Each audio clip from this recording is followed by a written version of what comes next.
Um, we're talking to the brother of Dr. Vladimir Zelenko, and you were telling me in the car a couple of days ago that you, Frank or Ephraim, you got what's called uh, um, Forrest Gumped into what you're doing at the Yeah, moment. why don't we tell the folks at home how we know each other? We're just friends. So what's crazy is I know Frank and I know each other. We met through friends like 20 years ago, and we used to go to the same clubs in New York.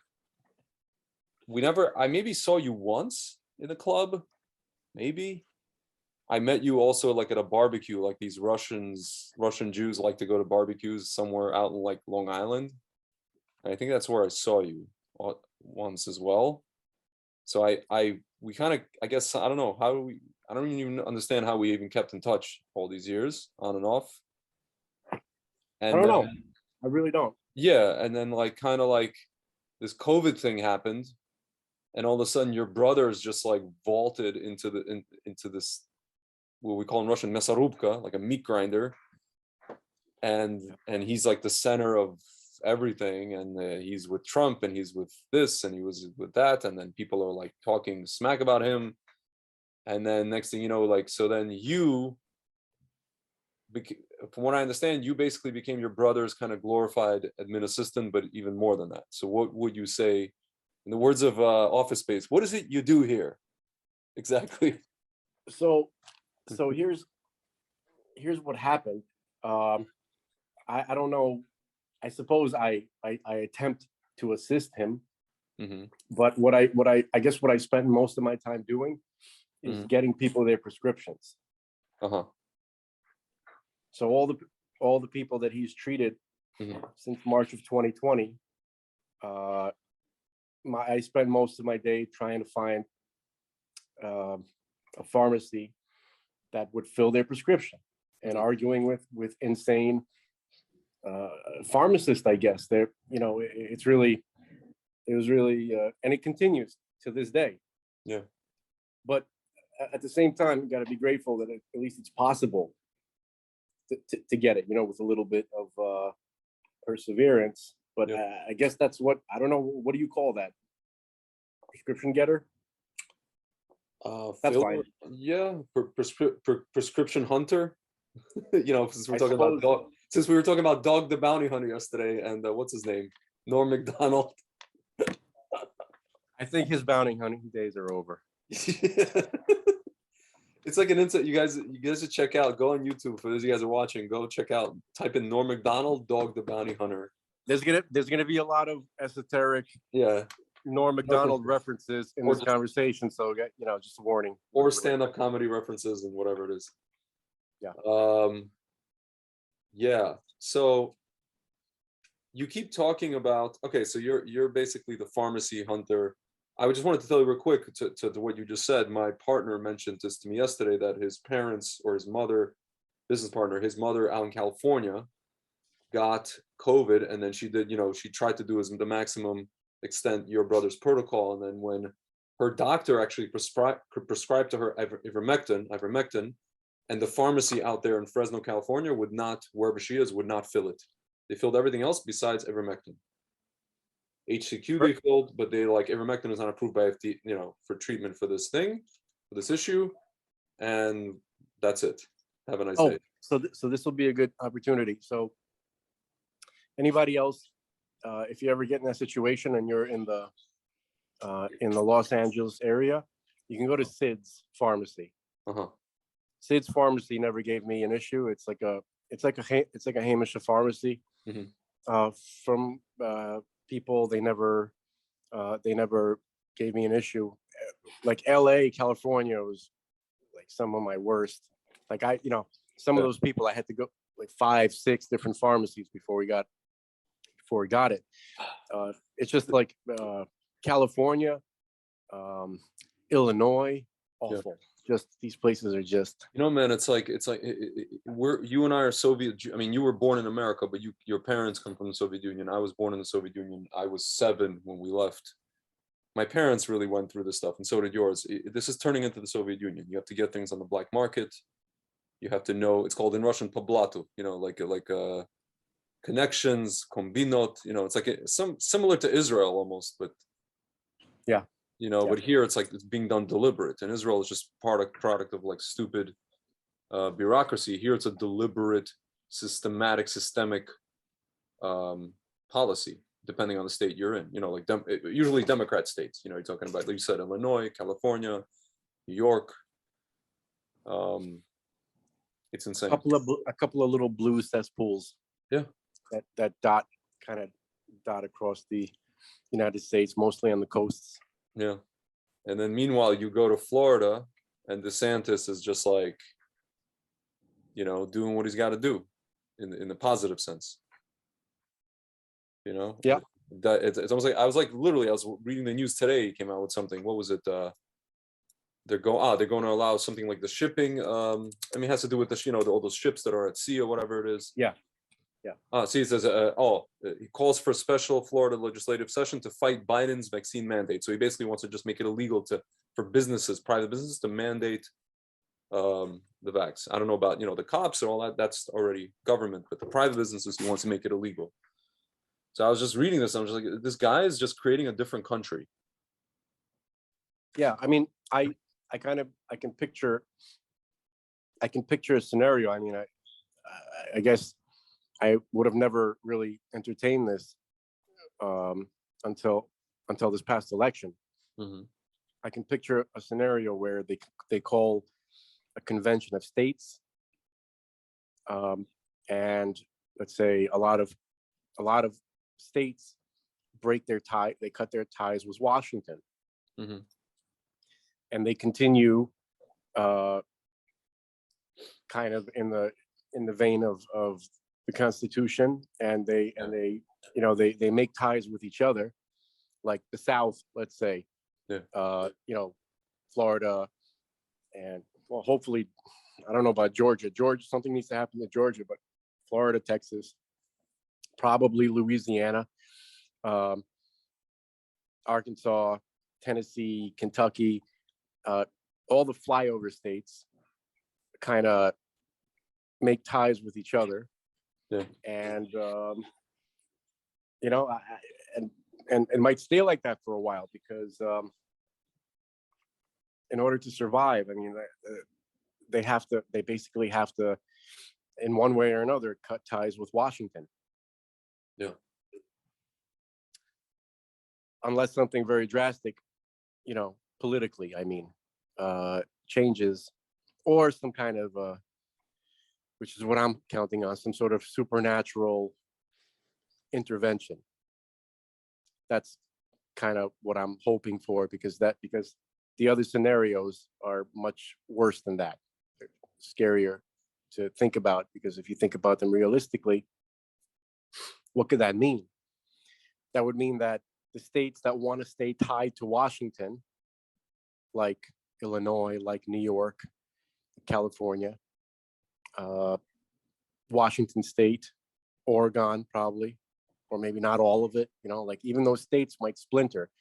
Like California, Northern California, people have been talking about it for many years. They want to break off from Southern California.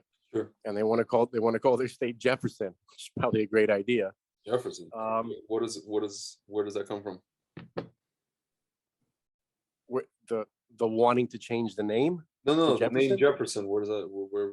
It's probably something to do with Thomas Jefferson. Interesting. Yeah, but Northern California is also, they got San Francisco. So what are we talking about here? We're not talking about that. We're talking about everything, like all of rural California. It's like San Francisco, the Bay Area, and Silicon Valley, Napa, all that little, Sure. that'll be like somehow that's still in the vein of like LA and Southern California, but California is quite big, and there's a lot of other territory. And that's what I'm talking about. We're talking about the places that are outside of these statist, like little cocoons, Mm-hmm. right? That are just like a parasite on just sucking the life force out of a host. Yeah. And to what you're saying, like you were talking about, some sort of divine intervention, but like, it seems to me that the founding fathers foresaw all of this, meaning they that's why they put in this whole, states' rights things and power to the states, and gave all these provisions to where the states, contrary to what what's her name, Jen Psaki would say, federal law supersedes state law, but it depends, meaning there's an issue, like you cannot contradict, meaning like there's the state that has its laws. Every state has its laws. So clearly, for example, like the issue of abortion, you have the abortion ruling, which is federal, but every state has its own iterations on that. We've seen that what happened with Texas now, agree or disagree. You know what I'm saying? So yeah, the founding fathers foresaw literally what we have today. They foresaw the extreme version of what they were concerned about. So they put things in to the system, fail safes. And now we see them in action. We see people, either like we just see different laws in different states, and we just see like people just getting up and moving. I was listening to Rogan today. He was talking to that guy. I don't know if you know Michael Malice. The guy is a Russian Jew, actually from Lvov, where I'm from. And they were talking about how they just both moved to Austin. So Michael Malice moved from New York, a lifelong New Yorker, and Rogan was in LA. And they're both just like, we don't miss it one bit. The guy literally, he's like, I don't miss New York one bit. And then Rogan's like, yeah, he's like, screw LA. And they're gone. They just moved to Texas, to Austin. But now, Rogan's like, well, all these idiots are moving to Austin. They're following me, and now they're going to ruin Texas. Like you said, the parasites, Right. Like it's the parasites. We're not talking about anybody specific. We're talking about a mentality, mm-hmm. a frame, a state of consciousness. Yeah. Where you want to go to a place that has a system where. I was just telling people that basically I was on the topic of how, and we spoke about this yesterday, how people have been speaking, unfortunately, Lashon Hara about your brother, despite the fact that he's treated like 8,000, over 8,000 patients by now, who people have COVID. And so I want you kind of to reiterate for me, why do you think that is? And if you want to get into the esoteric part of it, because you keep mentioning this whole thing, and you can get into it more about this whole ministering angels thing. I mean, that's kind of a fun topic for me to talk about, because I mean, it's not just science fiction. It's not like we're talking about Star Wars. Yeah. It has a very, very, it's a very, very serious limud, Torah, but I don't really understand like really any of it. And but I guess just the general point when I bring that up is that the phenomenon that we're witnessing on a worldwide scale, obviously not with everybody, but it would seem, I mean, how do you feel? Does it seem like the vast majority of people are like completely, or is it half the people? Like, what's your sense? I think there's like I'm telling you, I was just telling you yesterday to Frank that like I feel like when I talk to people about this issue, especially the people who have already taken the shots, that it's almost like I'm talking to someone who's just brainwashed or in some kind of a zombie state. And if they're not in the zombie state, they have created in their mind like a framework of kind of ideas and points that they tell themselves. And I always tell them, I come away from these conversations, I tell them, you're not convincing me, you're convincing yourself when you're telling me these things. That this is an amazing technology, that this is this and this is that, and blah, these doctors say this, and this is a real actual vaccine when it's actually not. Like you've convinced yourself, despite the fact that I've just shown you evidence to the contrary, you've basically convinced yourself. And this is what I tell these people. So can I comment on that? Yeah. So I'd like to start by saying that I could have easily been one of those people. Okay. The only reason, I mean, I don't know what the reason is, but I'm just saying that had the information about the effectiveness of the protocol, let's say when this whole thing got started, had it been given to someone else, I could have easily been as skeptical as everybody else. So I, I don't I don't want to say there's anything intrinsically special about myself that separates me from the people who are not seeing the situation clearly. I probably could have just as easily been one of those people. Can I pause you for a second? It's a good thing I'm recording this, by the way, via Zoom, because I'm getting a message from a viewer here on the Facebook live feed that says it keeps cutting off. We're going to keep going, by the way. It keeps cutting off and then repeats itself like a recorded message. Is this being done by Facebook? We spoke about this yesterday. There's probably speaking of hunters, there's a Zelenko hunter at Facebook. Yeah, I mean, there's definitely something that. So go on. I mean, it's probably some kind of software that Sure. it's probably not a person, right? Like, Yeah, it picks up. It picks up when we say certain words. It picks up, things on screen, whatever it is. But yeah, so you were saying about I apologize. yeah, no. So I was just saying that I'm not trying to create this like us and them or me, difference between me and these other people. I could have easily been just like one of them, and for whatever reason, God allowed me to put me in a position just kind of for no reason. Like I said, I got Forrest Gumped into it, right? Yeah. And so I just wanted to say I'm grateful for that, and I'm not trying to denigrate anybody else, even the people who disagree, or even those who disagree very strongly, because I'm saying, yeah, it's could have easily been one of them. Yeah, sure. But so that being said, it would seem that there's some kind of worldwide phenomenon where people's minds are being affected on a mass scale. If it's not 80% or it's 50%, but billions of people, basically, we're talking in the billions of people, right? Yeah. There are at least a billion or two people who buy this bullshit about the vaccine. Okay. Yeah. If not more. Okay. And I'm trying to be as generous as possible. Yeah. So the last time anything like that happened was with the Dora Flugga, with the Tower of Babel incident. And the Torah describes what happened, what was done.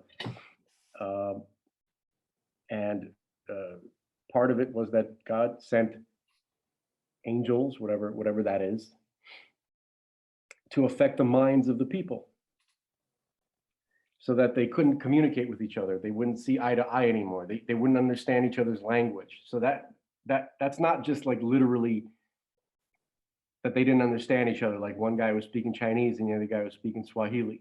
Yeah. It's literally also they didn't speak each other. They were not on the same wavelength either. It was more than just a difference in speech. Okay, they weren't speaking to each other. They were not of the same mindset. That whole situation was fractured. Whereas before they were all of the same mindset. It was like a hive mind type situation for humanity. So, there's something about that seems very similar to what's going on right now. Right? Never has there been such a phenomenon before, except for the Tower of Babel incident. So that's really why I keep thinking about whatever those angels were that came down and did this on the orders of God. Yeah. And so, I mean, that's why I bring them up. I just wanted to qualify why why I can't, but I don't understand anything about it. I've never met an angel. Not that I know of. I'm a cool bull. I'm not, dude. I'm barely like I struggle to like daven 3 times a day. I'm late. Like I'm not gonna be experiencing any revelations of no Giloi Eliyahu for me. But it's an interesting topic.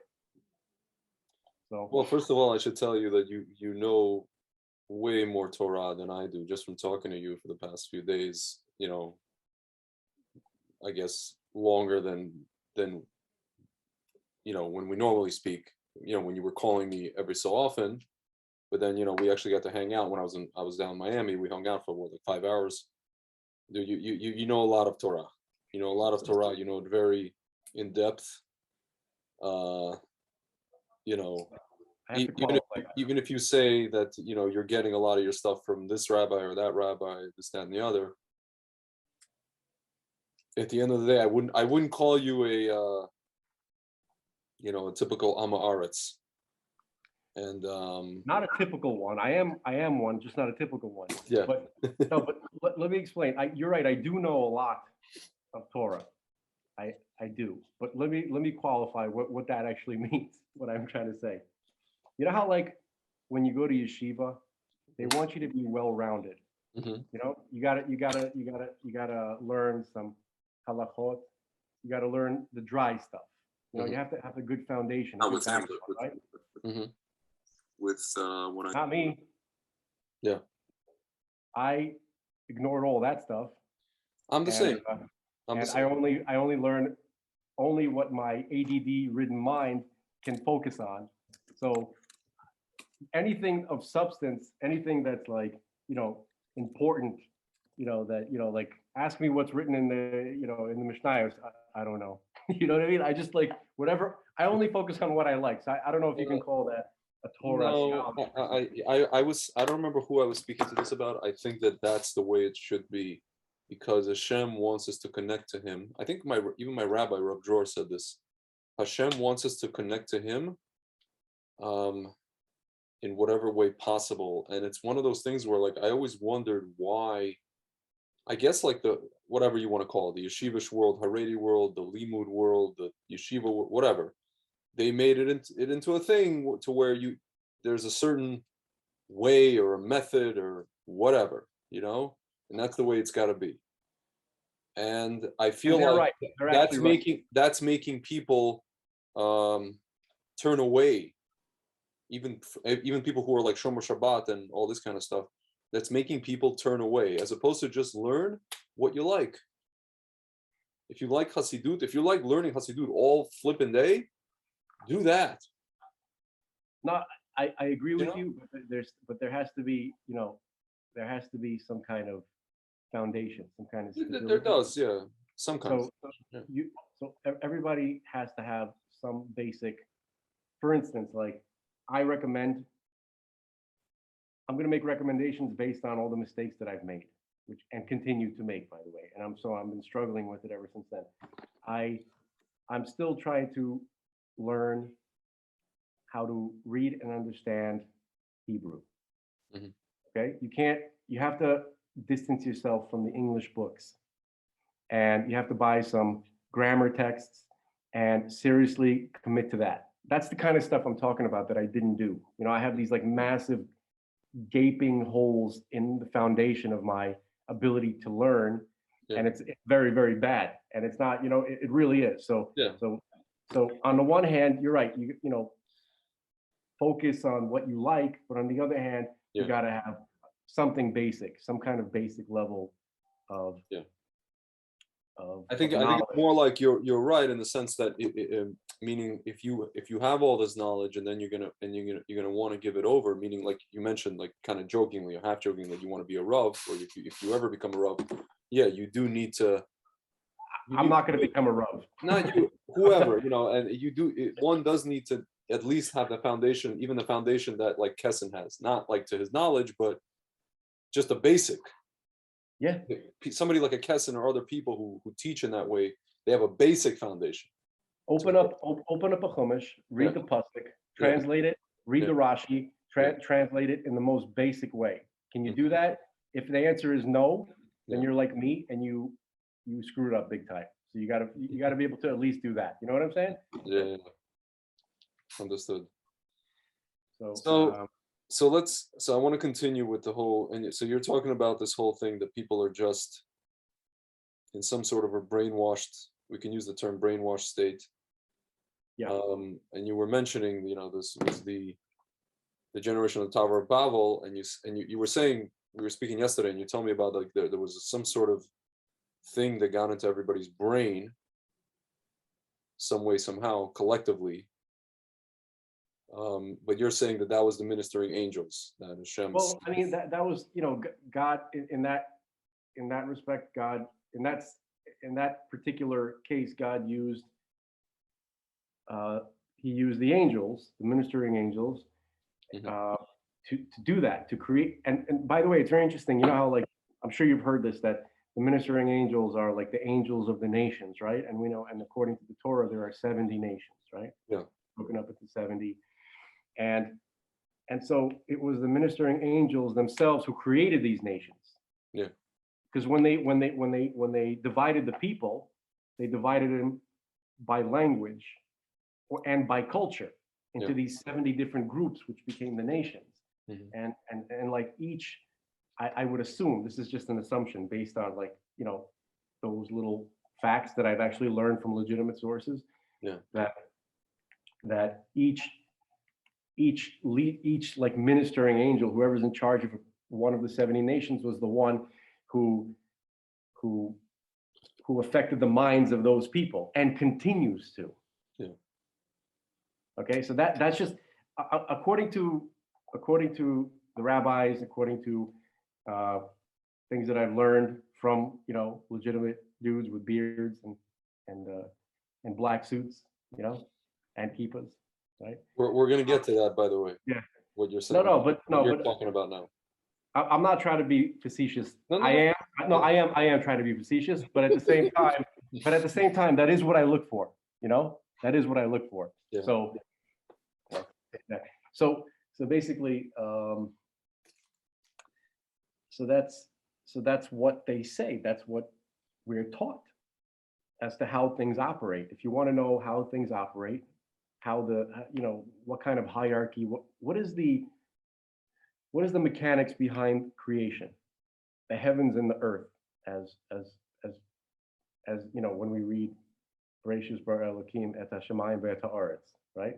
So that reality, the heavens and the earth, what is that?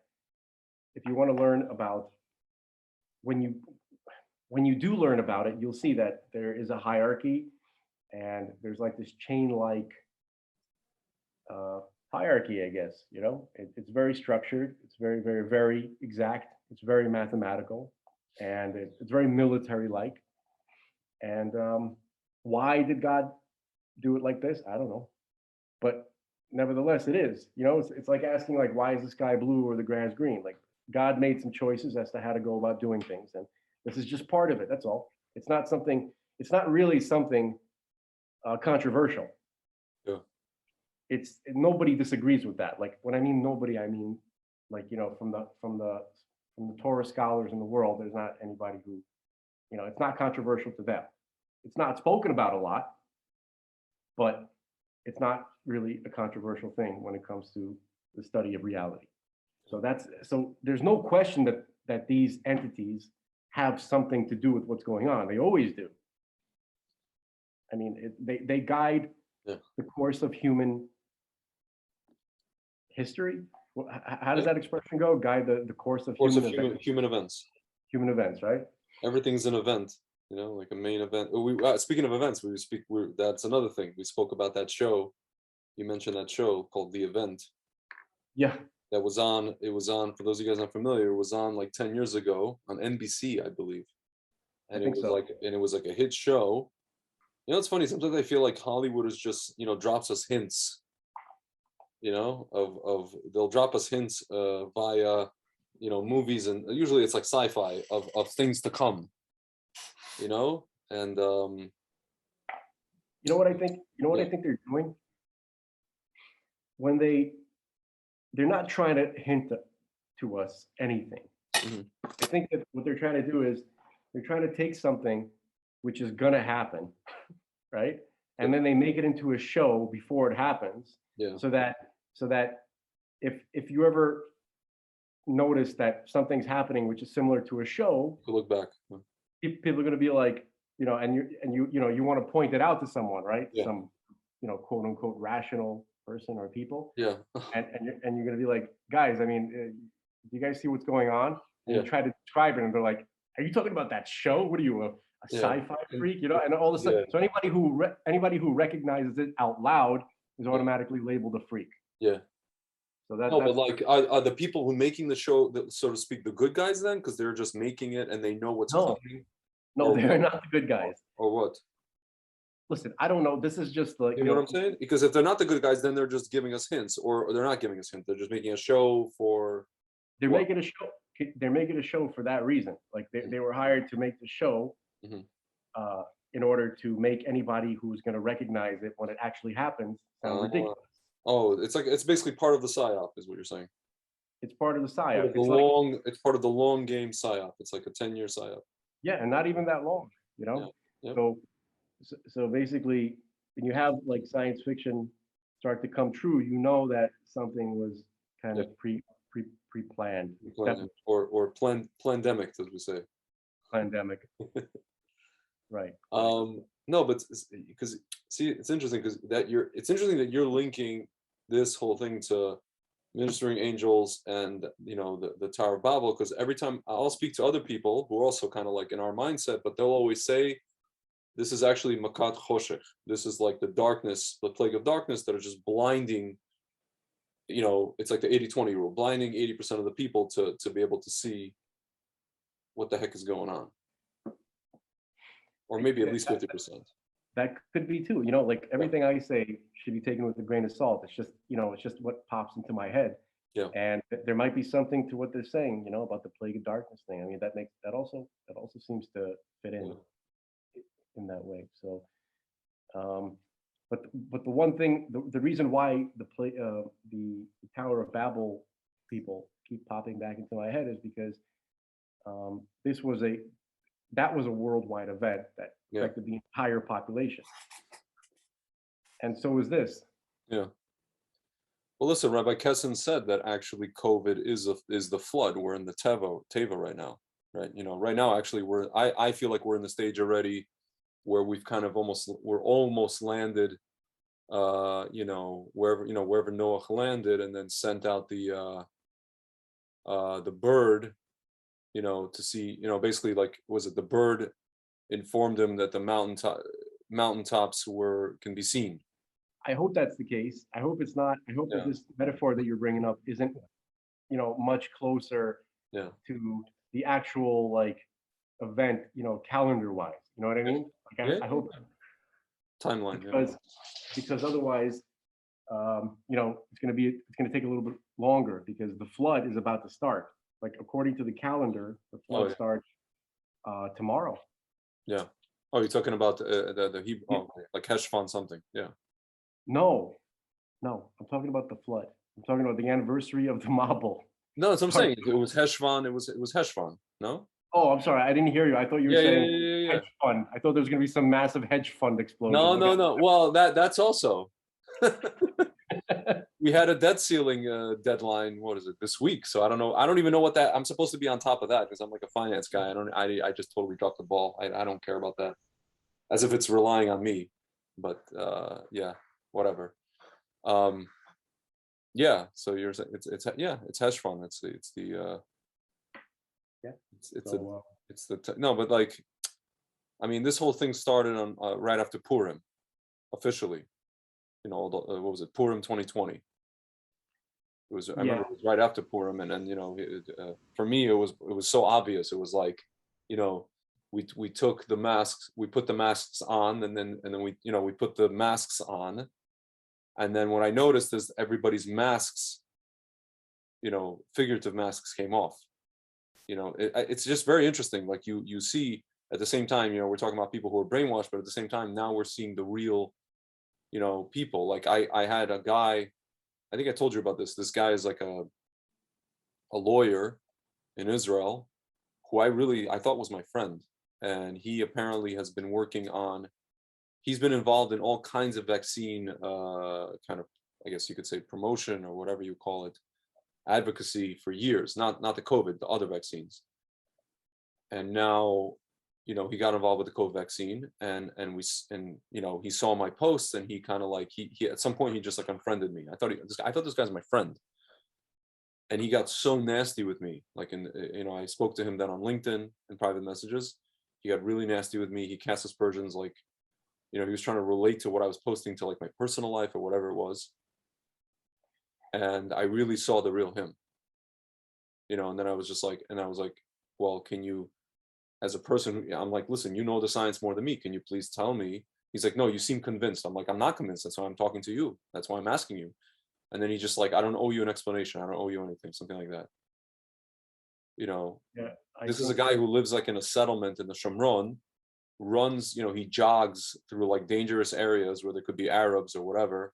A grown man in his 50s has 5 kids, and he told me that he's offended by my posts. I'm like, what are you, a 21-year-old girl yeah, majoring in critical race theory at Evergreen State University? Like, what do you mean? I don't understand what that means. Like, what's going on? But I saw, and then he was the first kind of major. That was like the first major unmasking.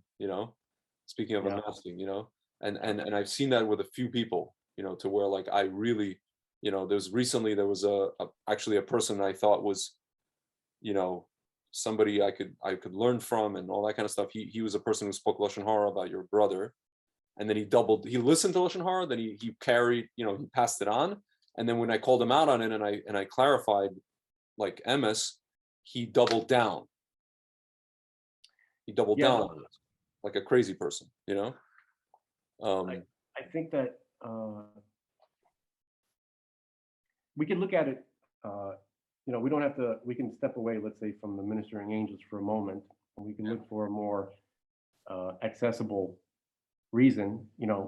Things about human nature that we all kind of encounter. Not on this scale, because you didn't. I guess you never had like a worldwide manufactured catastrophe to activate all these negative attributes. Yeah. But if a person made a decision, right, and then they are extremely disturbed internally by the possibility that they made the wrong decision, and the implications of that mistake are very, very big. Like, for instance, people who vaccinated themselves and their loved ones, like idiots. Okay. And then when you realize what you've done, and you realize, or you're at the cusp of realizing of what was it that caused the situation to be that the way it is it's very difficult to face that. It's very, very difficult to face that. So in fact, most people, and I'm not even excluding myself, I might very well be in the situation myself where, a person would want to do anything possible to not face that reality. Yeah. That you made a decision that is likely hurt your loved ones, and you made it because you didn't, because it was either cowardice, or just kind of, I don't know what else it could be. It's like impulsiveness. It's impulsiveness. People wanted to, for example, in Israel, people wanted to go to events. People wanted to be able to travel. People wanted to work. Here also, it's the same thing. Right. Nobody wants to lose their life that they thought was life, which wasn't really life at all. But that's in my opinion. It's funny. It's funny that you mentioned the events and the concerts and restaurants. Yeah. So, Manus Friedman says something interesting every now and then. For this whole situation, COVID, he was always like saying, like, you guys don't understand. The world is much better than it ever was. Yeah. And he usually pisses me off when he says that, because I mean, it's very, it's very difficult to see, you know, like obviously when he's saying what he's saying is he's describing some kind of unseen process. Yeah. But the part of it that he says that you can't see is that people thought that if they're going to be stuck at home with their families, that they're going to kill each other. That people are there's going to be like homicide and then divorce, and you know everybody's going to hate each other. No one can stand each other. But in many cases, it was the opposite. Like people loved being around their families. They loved not rushing off to work. They loved staying home, having access to their kids, and even spending more time with their spouses. And nobody killed each other. Well, of course there are, you know, cases, but for the most part, a lot of people were surprised, and they thought that in Israel, I think they thought the divorce rates were going to soar, and they didn't. They went down. They dropped. I mean, maybe that's because people, you know, they couldn't get to the courthouse because you know you're not allowed to. You know, Yeah. They weren't motivated to go because you're not allowed to go anywhere unless you're vaccinated or blah blah blah. Okay, so the point is that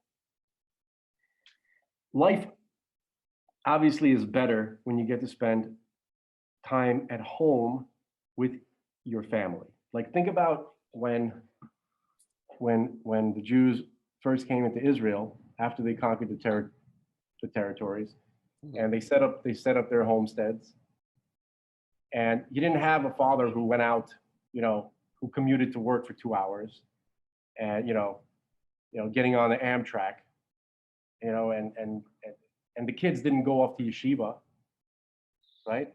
Everybody was home. The father was the Rosh Yeshiva. Yeah, sure. Right? And the kids and the Jews were agrarian. So they spent time on their homestead. They were the employees of the farm. Right. Everybody, the family was with each other, and they didn't escape from each other. Yeah. Okay. And obviously that's the way it was intended to be, obviously. And obviously we're supposed to move back towards that as we get closer to the coming of Mashiach. Yeah. And this COVID situation where people were locked, you know, the lockdown, right? That was obviously an opportunity to do that, right? Yeah. And we see people are like, let's get back to normal. Yeah. Let's get back to normal, right? All of a sudden they're like, let's get back to normal. And then, so what happens? What's the reaction? Oh, you want to get back to normal? You're going to have to take some poison. How do you like that? You know, it's like the world responded to that notion. Let's get back to normal. Let's get back to, like you talk about it all the time, restaurants and ball games, right? Yeah. Like vacation packages, sandals, Bahamas, you know, let's go to Antigua. Fucking idiots. And okay, so again, when I say that, I'm not excluding myself. I hope it's understood that I'm not. You know, I'm kind of, you know, talking about myself, obviously.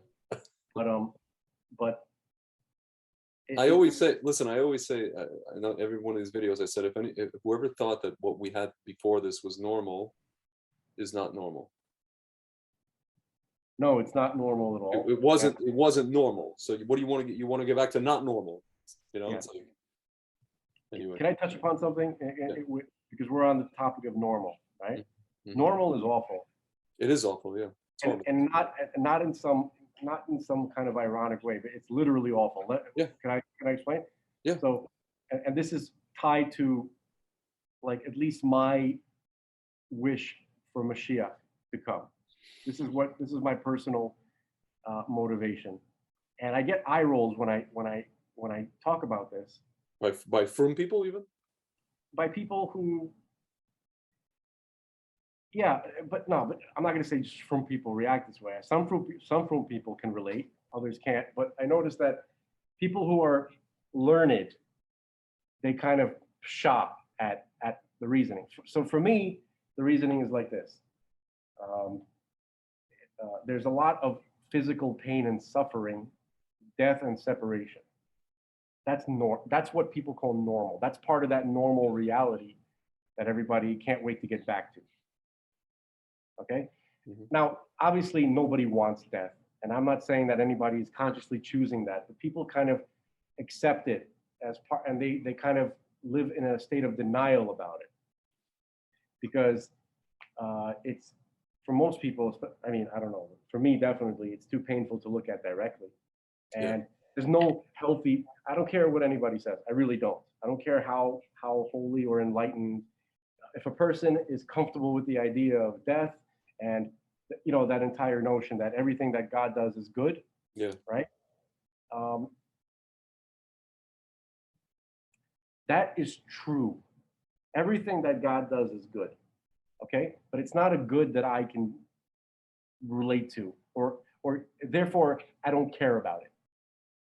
If you're going to be honest, it's very difficult to pretend to care about something that I cannot experience consciously. Okay, so deeper truth aside, we're talking about conscious experience. What does it feel like to be? What is this experience? How is it? What do you have access to, right? So the parts that we have access to, death and separation and physical agony and mental agony and all that kind of stuff, is awful. It's awful, and it's not good. Okay, and I'm not speaking about the deeper levels. So that is reason alone for Mashiach to come. That's why I want Mashiach to come. And so when people hear that, they're like, oh, so, you know, that's not why, that's not the real reason for Mashiach to come. Mashiach is coming to enlighten us and to get us closer to God and all this kind of stuff. I was like, They're getting into these fanciful, you know, cute things that we always hear. Right. Like you're supposed to transcend such infantile or such petty thoughts as, you know, as not feeling pain. That's petty. We're here for something much higher. Okay, perhaps. Okay, but I'm not going to feel. I'm not going to experience any enlightened states while I'm in agony. Exactly. Or I'm in emotional agony for someone who is suffering. A loved one who's suffering greatly. Listen. Okay. My rabbi would say, again, it all goes back to, you know, we've been convinced, unfortunately, I hate to bring this up, the frum world has convinced us that they taught us how to lie or how to cover up our true feelings about something. And my rabbi, Rav Jor, will say, Hashem doesn't want your cover-ups, you know? He doesn't want your fake positivity. He doesn't want your dancing around like a nanach. He doesn't want your stuff. He just wants your MS. And if your MS is the moment, is pain, that's what he wants. You know, what is it? There's no prayer like a broken heart. You know? Yeah. So I just want to... Yeah, I mean, I hope that's the case, because, you know, at the same time as I'm mouthing off, like, complaining about God, I'm kind of hoping, yeah, I'm also worried, you know, I don't think that, you know, there's always like a little bit of a doubt, like, you know, it's sort of like, you sure you want to, you know, talk shit about, you know, the boss? And it's scary, but at the same time, where am I going to go? Like, I can't manufacture fake feelings, right? Yeah, exactly. So to me, I think that Mashiach should come. He should have came a long time ago. I don't care what anybody says about things coming in their proper time. I really don't give a damn. It's true. I mean, the Rebbe would say that. The Rebbe was saying that in the 90s, that it's about time. Yeah. So. And that's part of it. But so basically, I think that not only should Mashiach come to stop death and agony, but he should come for it's the least he can do. That's what I want to say. That's the least that God can do, is to send Mashiach to end death and agony and return our loved ones to us, who apparently are, you know, waiting to come here. That they're you know, they're in the world of souls, and it's, you know, the way Manis Friedman explains it. He goes, it's nice. It's kind of like it's like sandals, you know. It's like Take a vacation. You just get, like, this is a commercial for Sandals Resorts. We're gonna, a lot of people are gonna go to I don't know. Sandals. I guess I saw one. You know, I Be remember. When I was careful, in be Antigua. careful. There's people are gonna go and vaccinate and fly to Sandals. Fly to Mexico. There's the Sandals, Bahamas. I think. Yeah. So you know, so what I'm trying to say is that Mashiach should already be here, and it shouldn't be like a big surprise. Like Yeah. it's like so overdue. It's so ripe. It's Yeah. it's really. I don't know. I can't find the right. You realize, I was gonna say, you realize it is gonna be a surprise for the majority of the world. I mean, there's gonna be a bunch of people who are, like the Christians who are waiting for their version. It's not really gonna be a surprise to them, but it's gonna be a surprise to, let's say, still a good amount of people. Look, whoever Mashiach is, people are gonna be okay with him. Well, in the beginning, it says they're not. No. Well, that may have already manifested, but that's Okay. a different topic. Okay. So At the risk of going into blasphemous things, according to some Jews, that you're saying, okay. Yeah. So I'm not, look, anything that I say, again, I'm always gonna say it comes from me, so take it with a grain of salt, right? But to me, it seems like that has already possibly been fulfilled. Yeah. Okay?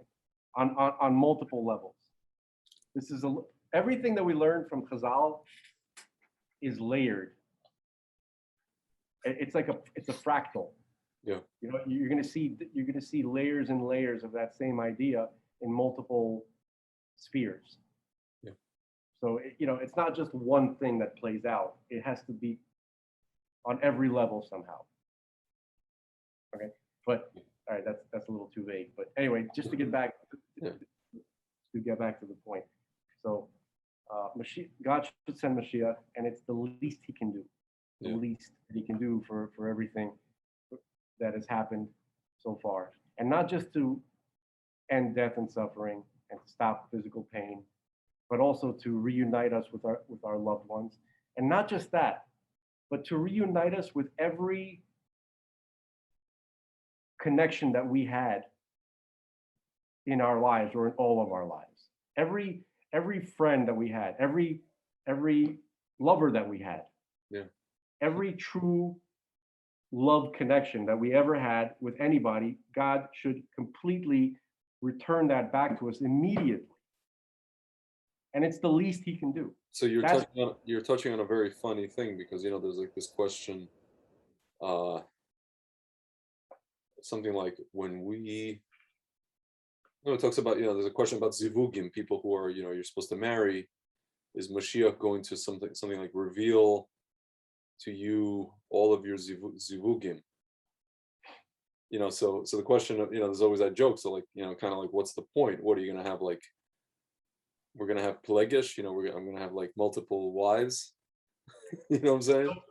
So the way I understand it, the way it was explained to me, I think I only heard it from 3 different sources, primarily Dov Bear Pinson. Mm-hmm. He was explaining how you have like you and me, for instance, we're not the entire neshama. Yeah.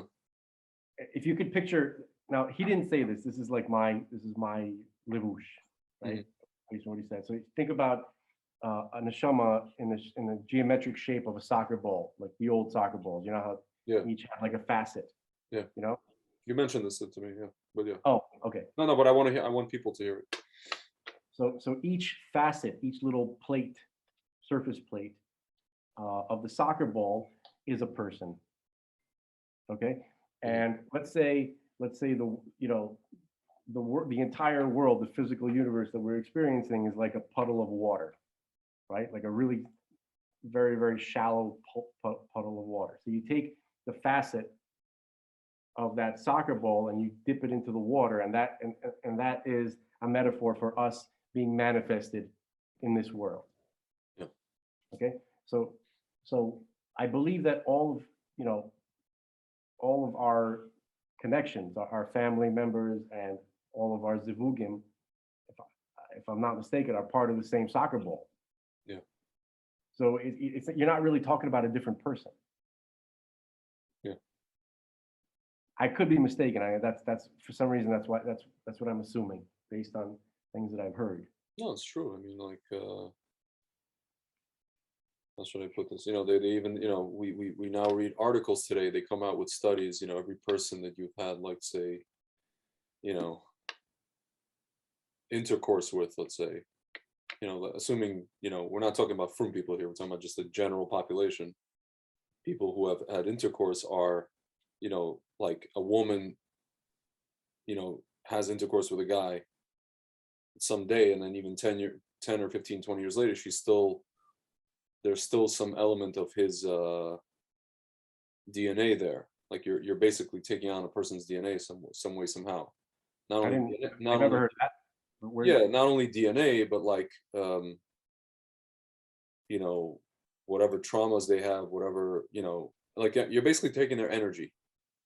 You're accepting, you're being macabre their energy some way, somehow, and you carry that around. Like basically every person we've ever done anything with, at the risk of getting a little bit too graphic, we carry that energy around with us. That's they found that in studies. I don't even know how they did this, but well, to kind of to channel Rabbi Kessin Mhm. a little bit. So he was saying that every person, not just person, but every living being, and also every material object that we encounter is connected, is an extension of our neshama somehow.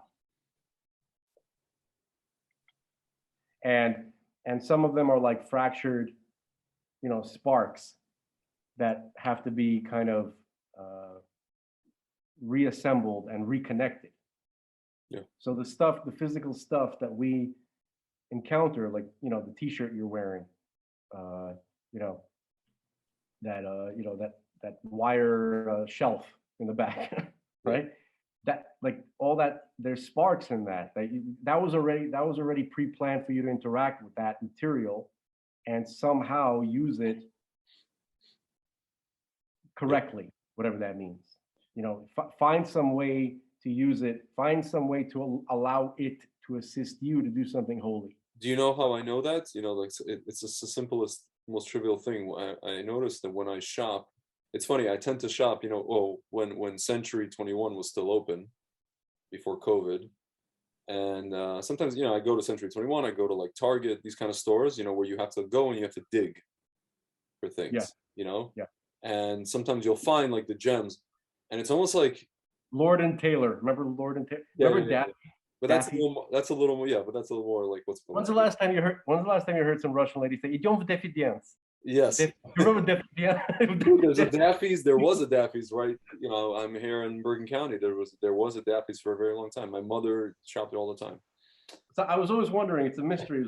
It's like I heard of Daffy's, but Yeah. Russian ladies kept calling it Daffy Dance. I'm like, where the hell did they get the dance part? It used to be called Daffy Dance. Apparently. And then they got rid of the dance. Yes, actually, it was when we came to America in the late '80s. I remember it was Daffy Dance, and then it became Daffy's.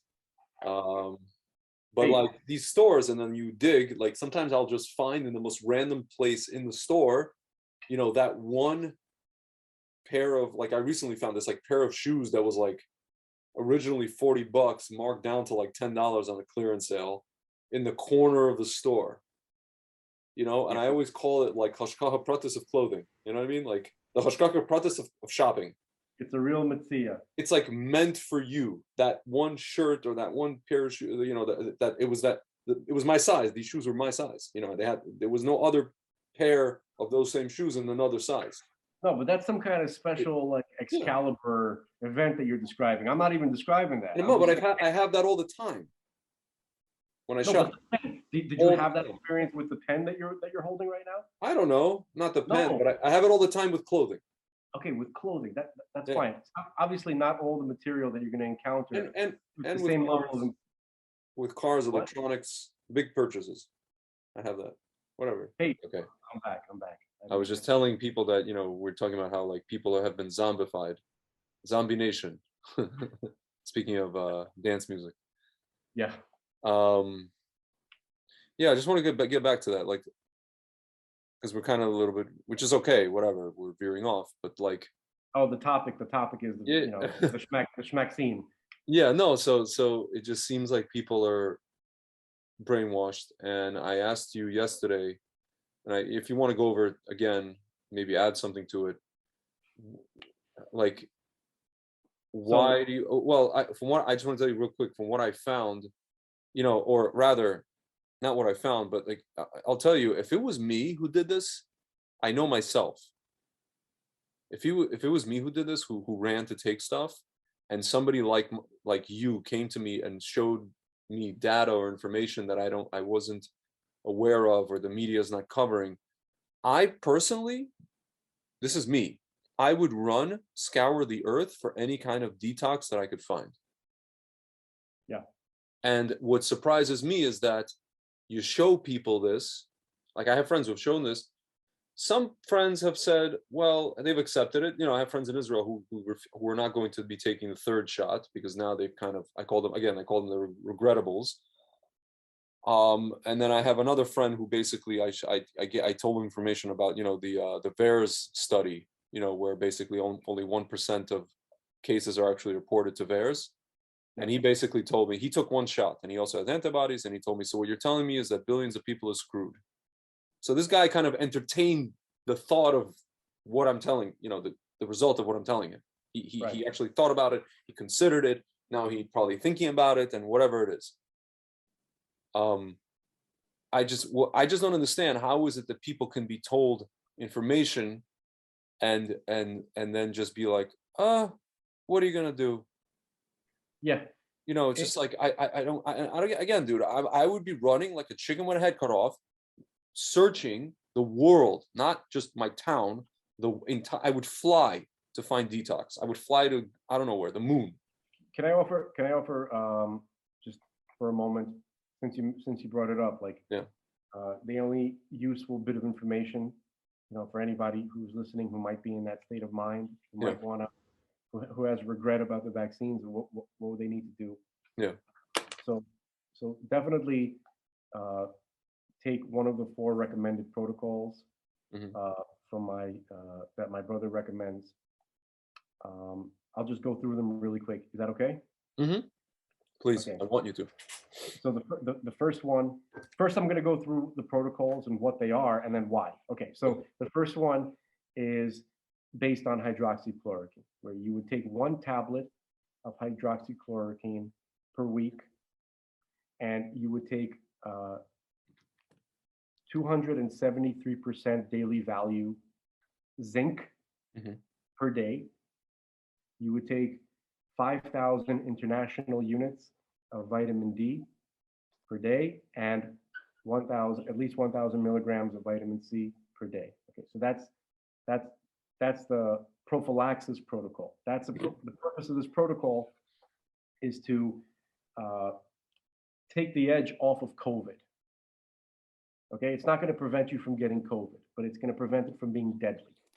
Yeah. I say that with supreme confidence, because of what I've seen the past 2 years. I've had the privilege to speak to all 7,000 plus patients that my brother has treated successfully.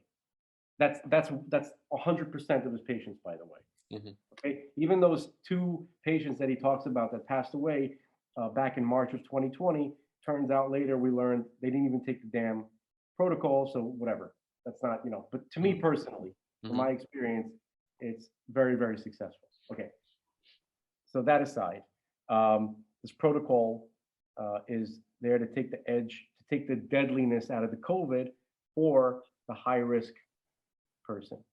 So you have a high risk category of people, and basically anybody who's 45 and older is in that category, or anybody of any age who has a comorbidity, chronic condition.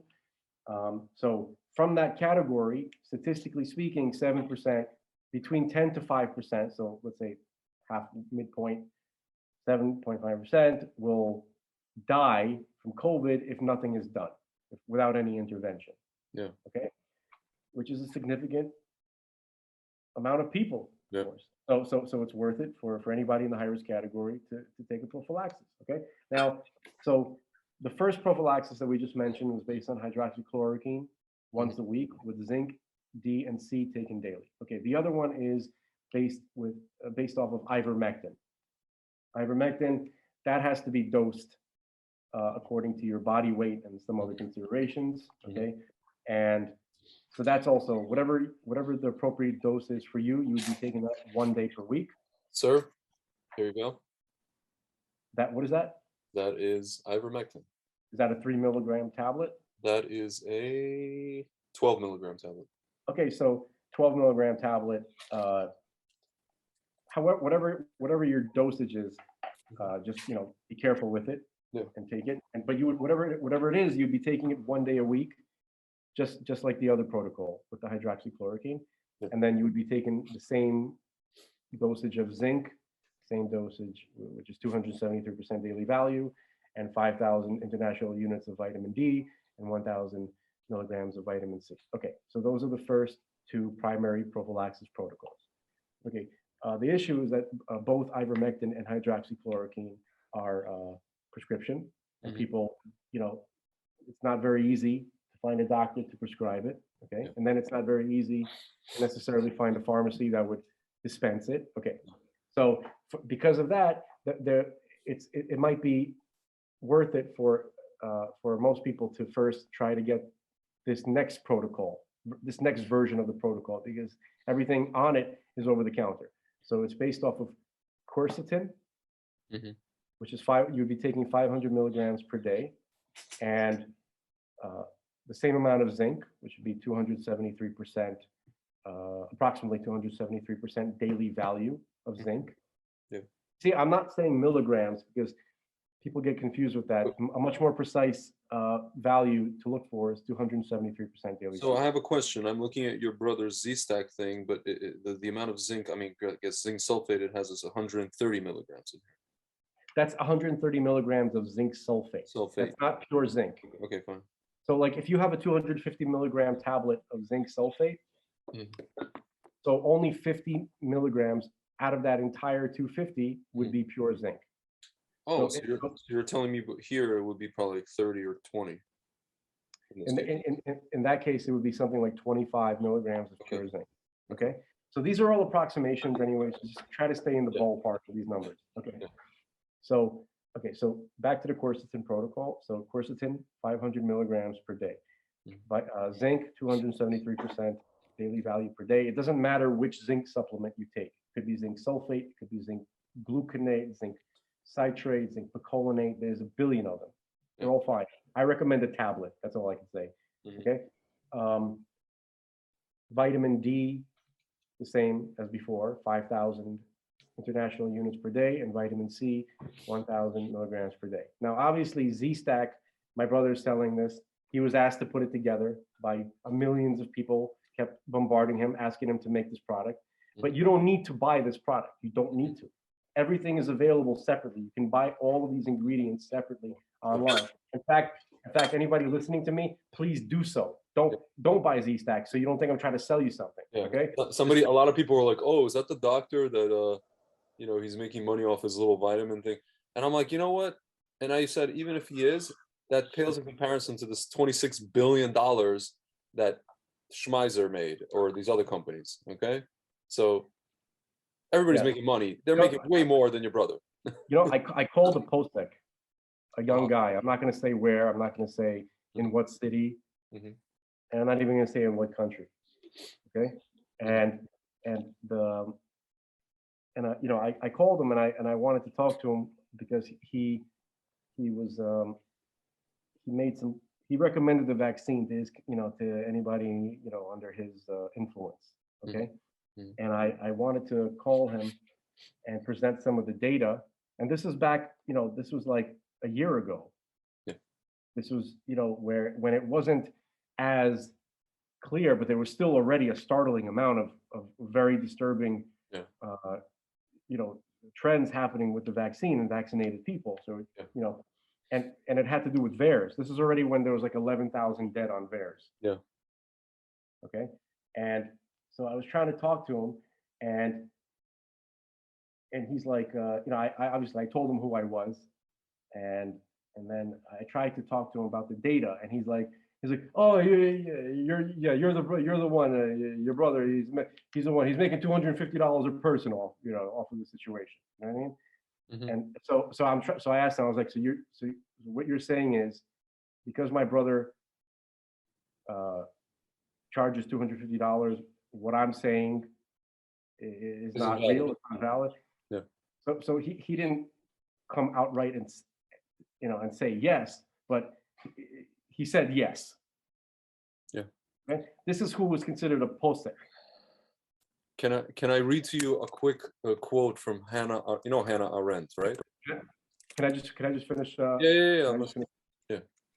So he didn't really want to listen, and I was like, well, okay, so how about theirs? He goes, well, theirs is not. It's not. You can't listen to it. Yeah. It's not reliable. Anybody can. Yeah. Anybody can post. It's not true. It has to be. You have to. Yeah. Anyway, the point is, he was so unresponsive to even listening. It's in line with what you were describing. You understand? Yeah. Because he already. It was a very frustrating conversation, very, very disappointing, and it was. What's the word when you're disillusioned? Is that the right word? Yeah, you're like it's like a fall from grace, or disillusion. By the way, it was the $250 thing. Okay. Yeah. That came up, because my brother had always used insurance, right? But when he started doing telemedicine, he's like, well, how do we do this? Like, I've never done telemedicine before. Like, how do we, charge, whenever possible. Yeah.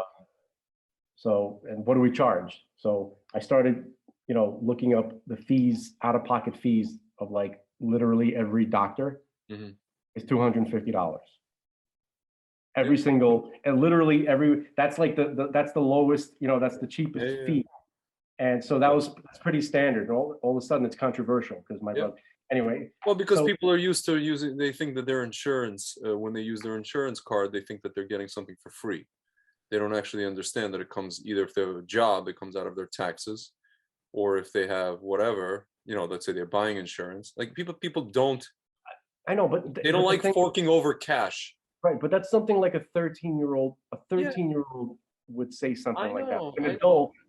An adult should, especially if you're a postek, right? Yeah, they want you to help them for free. If this guy was doing so out of benevolence, and then even though these companies are not doing anything out of benevolence. By the way, half the people, didn't pay. They're like, can you just? He was treating entire families, for nothing, and he never said no once. Yeah. But he's not allowed to earn a living anyway. So basically, Hippocratic oath, man. It's like when illegal alien immigrants come into hospitals. We're paying for that, Yeah. Anyway. So yeah, that's that normal. That's that state of normal we were talking about, where it's normal. Anyway, so basically, it was a very disturbing conversation, and it really made that conversation kind of solidified the idea that you can't trust someone just because he has a title of posek. Oh my God. Or Rav. I was like, holy crap. Because I was still kind of, I was like, oh, come on, the guy's a Rav. You know what I mean? Like, no. Yeah. No, he's a fool. He's not only a fool, he may even be a piece of what sometimes. I'm hoping that he's a fool. That's me trying to be positive, because otherwise he's a murderer. Yeah. Okay. Anyway, so that, what was that? Why did I even go off on that tangent? What was my point? What am I trying to say here, Greg? We were talking about, because I was asking you, I don't even know. I was asking you about the people who don't, or if they find that information, are gonna like, I would scour the globe for detox. So why people don't? Yeah. Okay, right. So I was gonna finish off with the useful information for the folks at home. Okay. Yes. So basically, those 3 protocols, any one of them, you can choose. You can take any one of them. They all work amazingly well. And the quercetin, just because it's over the counter, doesn't mean it's a worse protocol. Okay, it's actually Quercetin is a miracle, by the way. That's a side. We have to have a whole conversation about that. It's just But a anyway. regular. It's like a regular. What's it called? Vitamin, right? No. No. There's no such thing as a regular vitamin. Not regular, but like a vitamin, though. It still is a vitamin. It's not a vitamin. Okay. It's not prescription. Okay. That's the way to look at it. So Interesting. Okay. so basically, zinc. Hydroxychloroquine and ivermectin and quercetin, they all fall into the same category. They're called zinc ionophores, but really what that is, they're zinc delivery systems. Okay, the virus infects the respiratory cells and begins dismantling the cells from the inside. So if you keep allowing it to do that, it's going to cause vast. It's going to make your respiratory system look like Swiss cheese eventually.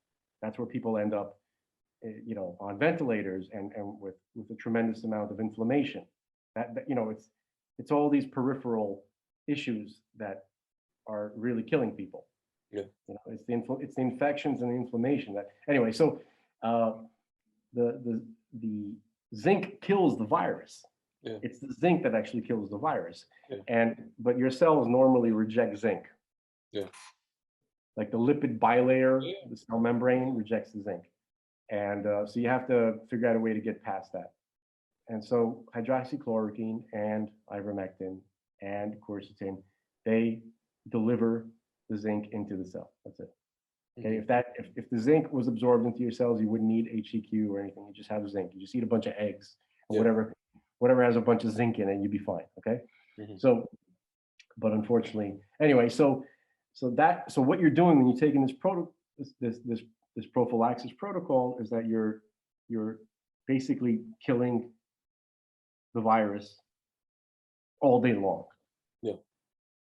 Okay.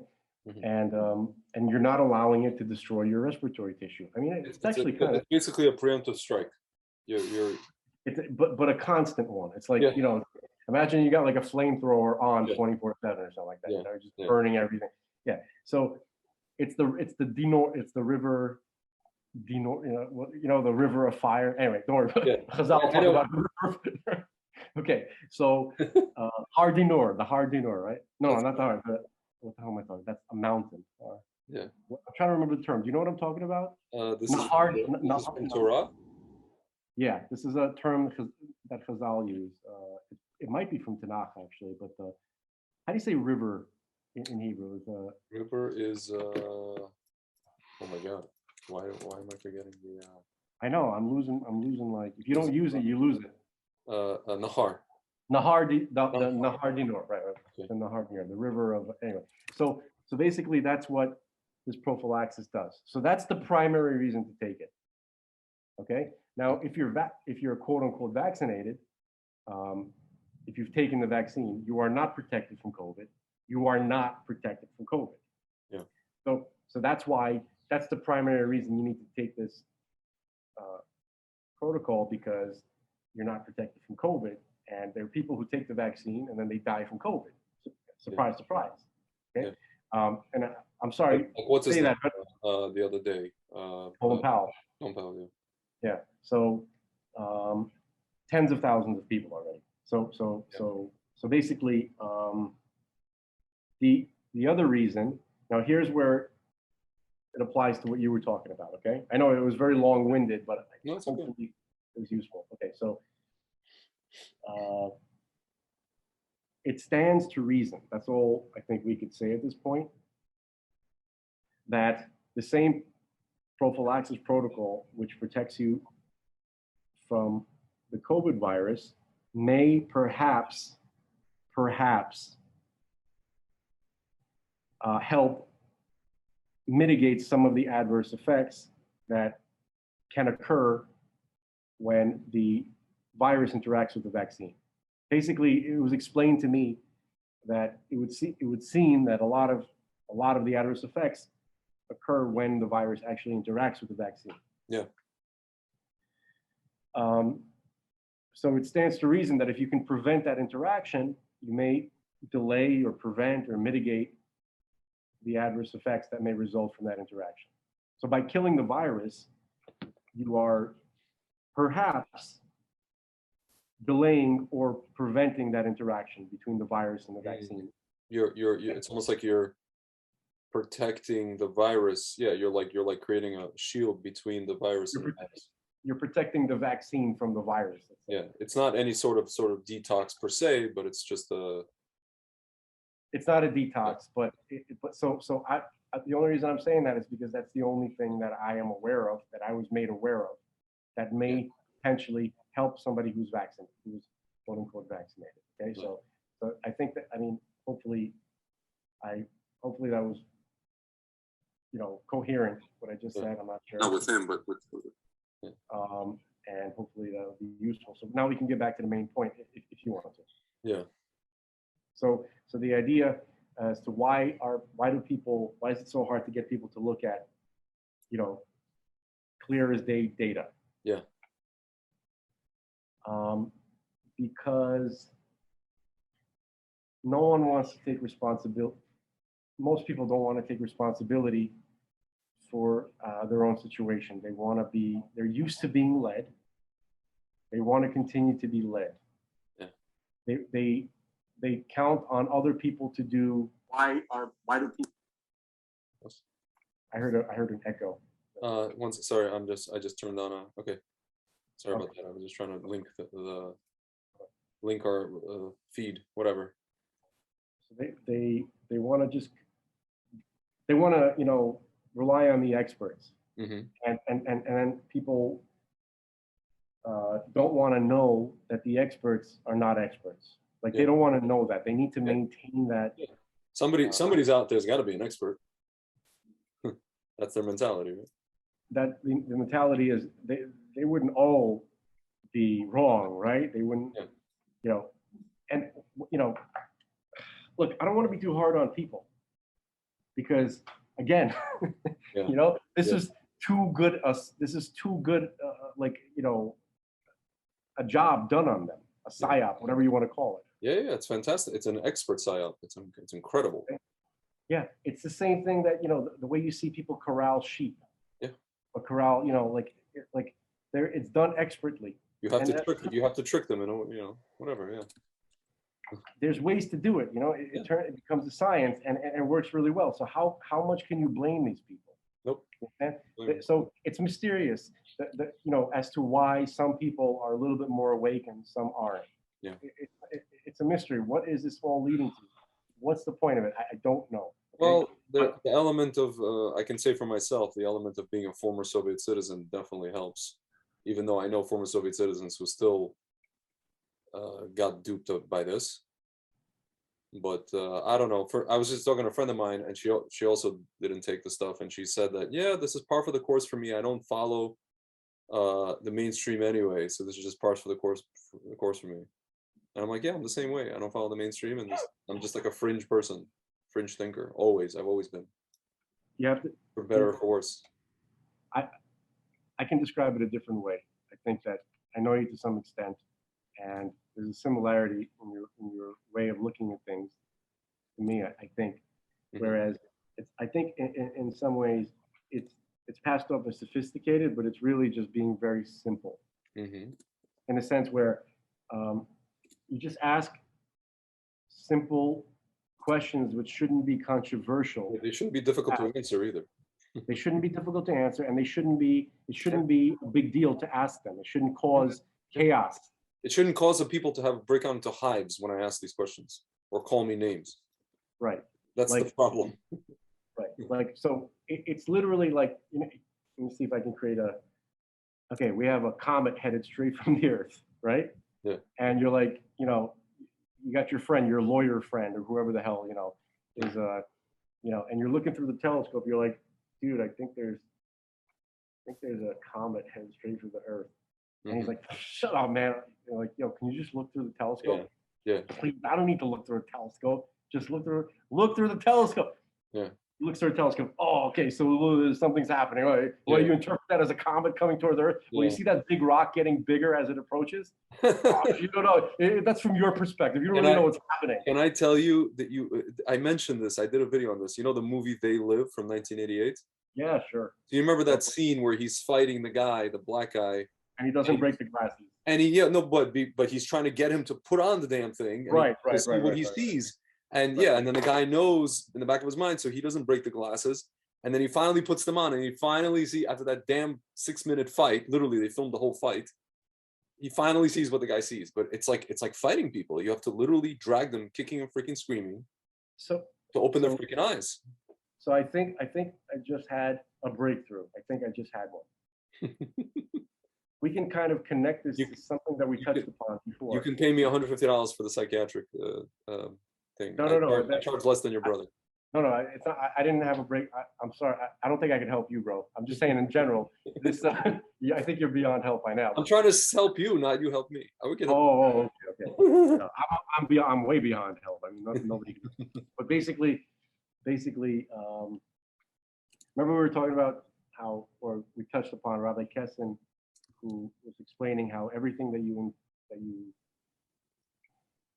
everything that God gave you to interact with, everything. Okay, how about this? Everything that you own, all of your relatives, all of your children, all of your wives and pelagishes, all your employees, all of your cattle, all your T-shirts and your sneakers and everything physical that comes into your dominion is an extension of your soul. Yeah. And there are sparks there that have to be elevated, rectified. Okay. Now, so I think that, like, for instance, there are people out there, let's say like Roddy Piper, right? The black dude, his friend, was actually an extension of his soul. Yeah. That Roddy had to get a hold of and do a rectification on it. He had to struggle with it to kind of, to do that mirror, that sifting. So it's a struggle, which expressed itself as a fight. Yeah. But the spark inside, I wish I knew. I know that actor, the black dude. I'm not gonna keep calling him the black dude. His name he was in a few commercials. He was the same guy from that that movie where Men at Work. Remember Men at Work? Yes, with Emilia. Yeah, we spoke of Emilia. Yeah. We were speaking about Emilia Estevez, the famous. Yeah, remember he opened the garbage can and he's like, yes. "Oh look, somebody threw away a perfectly good white boy." Remember that guy? I love that guy. His name is Keith David. Keith David is just this gem. You understand? You have so many of these actors that you never, they call them the character actors, right? Yeah, the character actor. That guy is awesome, man. He is awesome. He went to Juilliard. I'm just reading his thing now, Wikipedia. He went to Juilliard. Damn. For acting. Yeah, he's 65 years old. He's from New York. He's one of our guys. He was raised in Harlem, raised in Corona, Queens. Interesting. Yeah, he kind of, I get that sense. He seems. I get that vibe. Yeah, but basically, yeah. So he's that guy. So that guy, the role that he played in that movie, he was an extension of Roddy Piper. Roddy Piper was sent to this world partly to affect him. Yeah. To get him to see. So maybe the people that we're struggling with, right? That's what they are. Maybe that's what's going on. That something inside of them is they have some kind of, they're fractured sparks. Yeah. They need to be reconnected so let's look at it from a different angle. So he's saying that, like Rabbi Kessin is saying that if you were to make this a very, very kind of like straightforward structure, so you have, let's say, the homestead back in Israel, right? You got the homestead. Who is the leader of the homestead? That would be the father. The father is the leader of the homestead, okay? Yeah. And everybody in his dominion is an extension of his neshama, his wife, his children. Obviously, the more important, like, the queen is obviously the closest, spark of the soul of the, of the Av, you know what I mean? You have the Av and then this idea, this halachic idea of the Av and the Toldot, you know what I mean? So it's like, I think that's where it comes from. So basically, everybody who is connected to the father, to the Baal Abayit, is an extension of his soul. And the reason why they were delivered to him is because it's his job to do some kind of work on them. There's something there that's why they're in his under his dominion. There's no accidents. Yeah. Okay. So that guy is supposed to do something. So perhaps everybody who can kind of like, you know, in our time, let's apply that to our circumstance.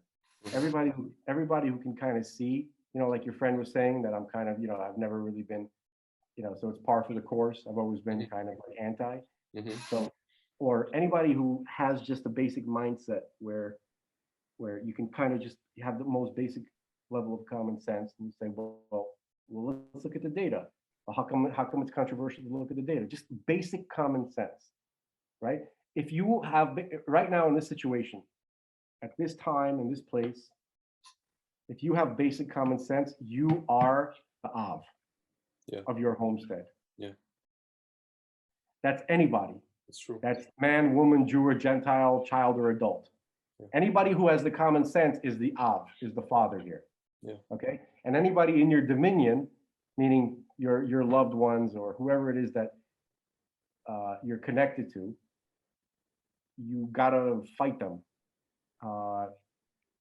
You got to work on them. You got to just, and we're not talking about some kind of like elaborate spiritual ritual. No, we're just saying like, could you just read the damn study? Yeah. Just chip away. Yeah. Yeah. Just look what it says. Take a look through the telescope. Just look through the telescope. I've had friends look at these things, and again, it's like some of them have said, you know, for example, you know, this study's from 10 years ago. I showed them you know, there's another document, you know, the SPARS pandemic, you know, the 2017, you know about this, right? From Johns Hopkins University. No, please, I don't know. There's a document put out, a PDF. This is from Johns Hopkins. This is yeah. No, I saw this. I saw the episode where you were talking about that. Yeah, it's exactly what's happening. It's a simulation thing that they, you know, pandemic that they made called SPARS. They wrote this in 2017, and it's basically a guide. It's literally called a guide for communicate. Here, you know what? Let me pull it up. It's like takes 2 seconds instead of me talking about it. Here you go. Here, SPARS pandemic. I'm just pull up the PDF. Literally, the front cover is like it's a thing that looks like a COVID thing, like a little, you know, little microbe. SPARS pandemic 2025 to 2028. That's like a future, you know, scenario, a futuristic scenario for public health risk communicators. This is on the Center for Health Security website of Johns Hopkins Bloomberg School of Public Health. Okay, yeah, that's where I'm reading this from. So now it says Johns Hopkins. Okay, this is for communicators. So now you have these, you know, the project team. By the way, this the leader, this woman, Monica Shach-Spana, PhD. So you can find actually videos of her today appearing on all these different YouTubes and calls about the vaccine and all, you know, this kind. I'm telling you, these people are all, they stick around. You know what I'm saying? They're continuing their work. You know, She was involved with this thing. So now, if you skip, this is like an 89-page document. I want to skip to. I just want to read you quickly. There's a part that talks about vaccine injuries. Here, vaccine. Here we go. Vaccine injury, chapter 17, page 68. So now they're talking about. You see, there's like okay, because you know how, like, for example, you can't sue the vax companies. You can only sue the government, right? In case something happens. If people want to go sue, they can only sue the government, supposedly. See, it says, which means you're suing yourself, meaning like the exactly. money you're hitting. Yes. Right. Yeah, you're paying yourself. So now it says, in contrast to Alyssa, there's some woman that had whatever, changed her opinion. Here, not all changes in opinion were in favor of public health messaging. As time passed and more people across the United States were vaccinated, claims of adverse side effects began to emerge. So now they're talking about several parents claimed that their children were experiencing neurological symptoms similar to those seen among livestock exposed to the GMI vaccine. This is, like, I guess, a vaccine for livestock. Yeah. By May 2027, again, in this scenario, the thing started in 2025. So this is 2 years after the start of the pandemic. So pretty much like now, or next spring. Parental anxiety around this claim had intensified to the point of lawsuits. That month, a group of parents whose children developed mental retardation as a result of encephalitis in the wake of Corovax. That's the name of the vaccine. Corovax. Yeah. 2017. Coro flippin' vax. Vaccination sued the federal government, demanding removal of the liability. So now they're demanding the removal of liability shield, protecting the pharmaceutical companies responsible for developing and manufacturing Corovax. The growing plaintiff cohort quickly withdrew their suit upon learning that the National Vaccine Injury Compensation Trust Fund, and so they created, like NVICTF, like in this scenario, and an emergency appropriation of funds authorized by Congress under the PrEP Act. I guess there was an act passed. So now we're going to have an act in a little bit. We should anticipate in real life. Existed to provide financial reimbursement to those who were adversely affected by the Corovax vaccine in order to cover healthcare costs and other related expenses. Given the positive reaction to the federal government's response and the fact that the majority of U.S. citizens willing to be vaccinated had already been immunized, the negative publicity surrounding adverse reactions had little effect on nationwide vaccination rates. So it's like the government basically gave hush money and then everybody continued as they were. The focus on adverse side effects, however, resulted in a considerable increase in the number of compensation claims filed, and many grew concerned about the long-term effects that Corovax could have on their health. This concern was particularly high among some African-American parents who continued to question the government's motives regarding the Corovax vaccination. So these people knew that African-Americans would have the reaction that they're having to this stuff. This is the screenplay. It's great.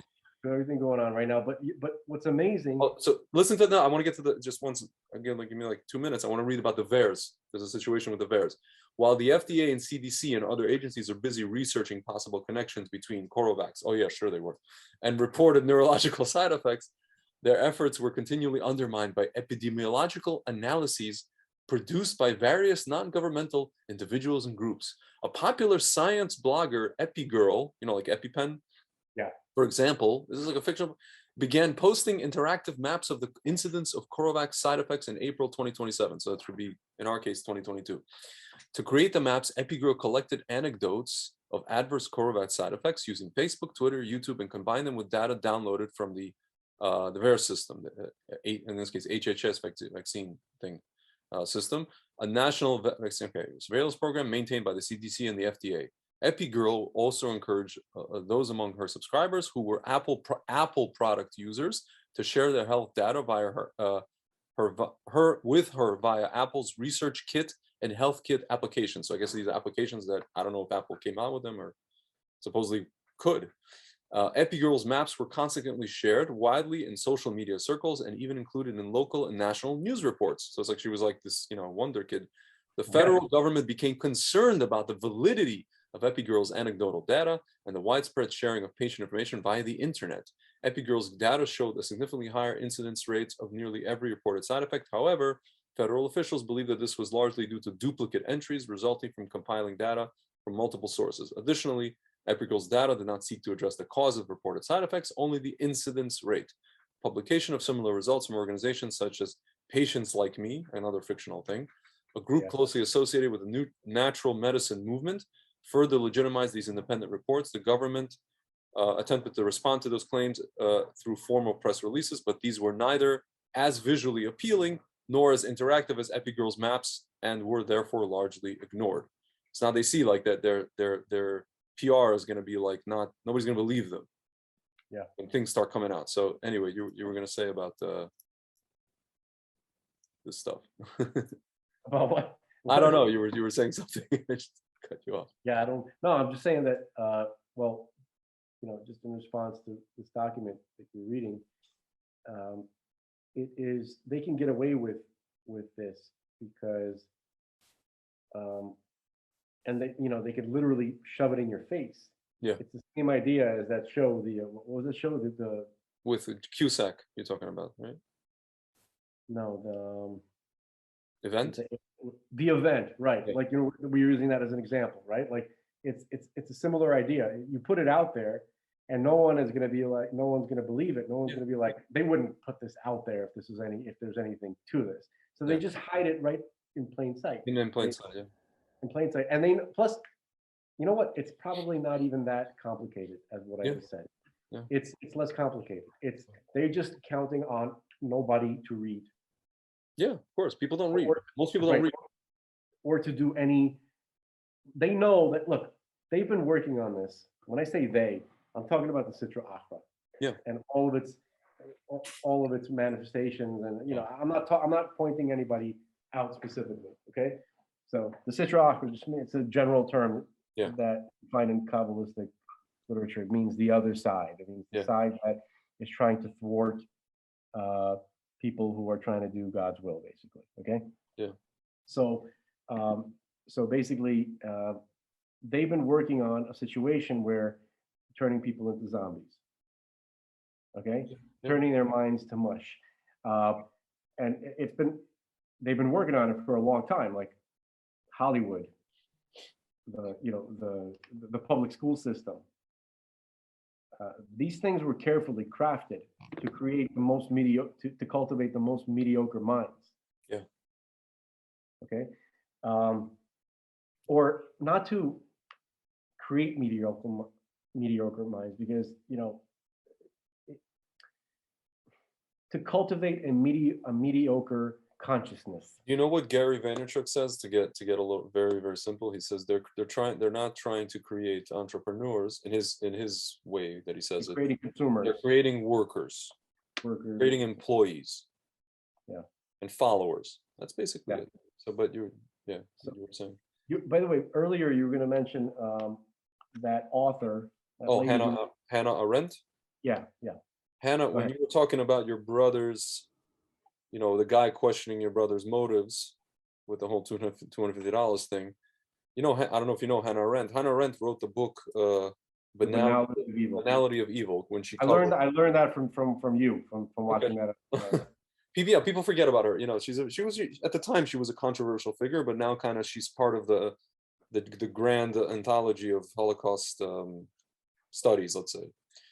So she wrote this book, Banality of Evil. So she covered, the Eichmann trial, and she spoke about how basically, in that case, Eichmann was this kind of like banal figure, just carrying out orders, and he would, if you met him, you would think he's like a normal guy, just doing his work, without emotion, without any kind of like, he wasn't like some, guy sitting, this evil genius sitting going, oh, I have evil genius plans, and I'm gonna, whatever. But she wrote another book called The Origins of Totalitarianism. And this is a quote from her book. She's talking about, she says, one of the greatest advantages of totalitarian elites of the 20s and 30s was to turn any statement of fact into a question of motive. Any statement of fact into They turned any statement of fact into a question of motive. Like, what motive does this person have to, like, as soon as they heard a person say something that was MS, they would question their motives. Yeah. To basically delegitimize it. I mean, this is what they're doing all the time on social media. People are doing it. The woke are doing it. Oh, you're just this. You're just that. You have an interest here. You have an interest there. Your brother is charged with $250, so he must be a charlatan. Like. Yeah. So no. So just we've covered a lot of different. Yeah. But just to kind of like simplify it. Yeah. There are 8,000 people, or approaching that, who are alive, who were treated by my brother directly. Yeah. And they're alive. Yeah. And I could probably get a lot of them to say hi. Anybody out there questioning this, I'm sure there's I can reach out to a lot of them, if not most of them, and they'd be willing to say, yep, I'm alive. I don't know how much more proof you would need. I don't know why anything further than that is required. I don't know why anybody would try to look at this situation in any other way. It's very mysterious. We're not really gonna answer this question by talking about some of the things that we've spoken about, because again, these people all have relatives and loved ones, right? Yeah.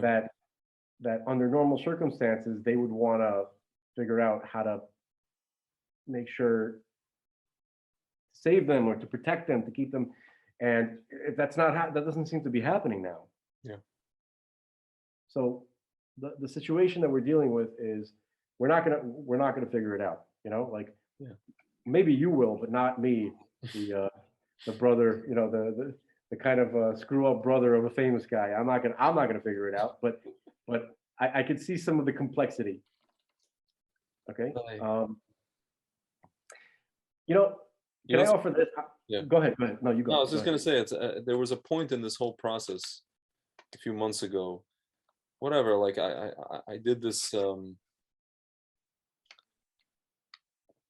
There's a thing called human design. It basically, you know, it's like one of these like pop culture kind of. It takes, you know, your birthday, a combination of your birthday, where you were born, what time you were born, and it basically tells you things that you do. You do like basically a session, and they tell you things about yourself. It's sort of like astrology, but not quite.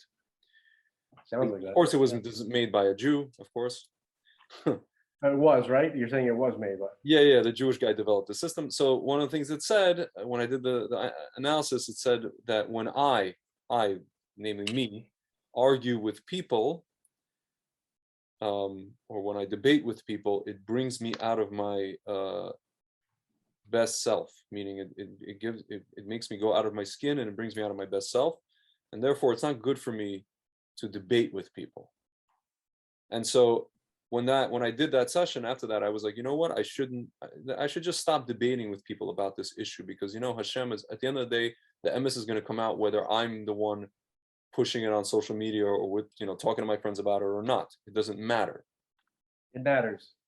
Well, I'm gonna have I'm to saying, tell. like, maybe it does, whatever, but like I just came to that conclusion, the emes is going to come out either way, right? So I was like, I should just stop.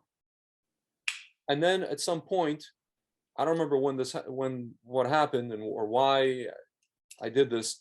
I restarted, and I just became kind of obsessed with it, to a point where one of my friends was like, "Dude, like, you know, you have like your business to tend to, and this kind of this, that, and that, and the other."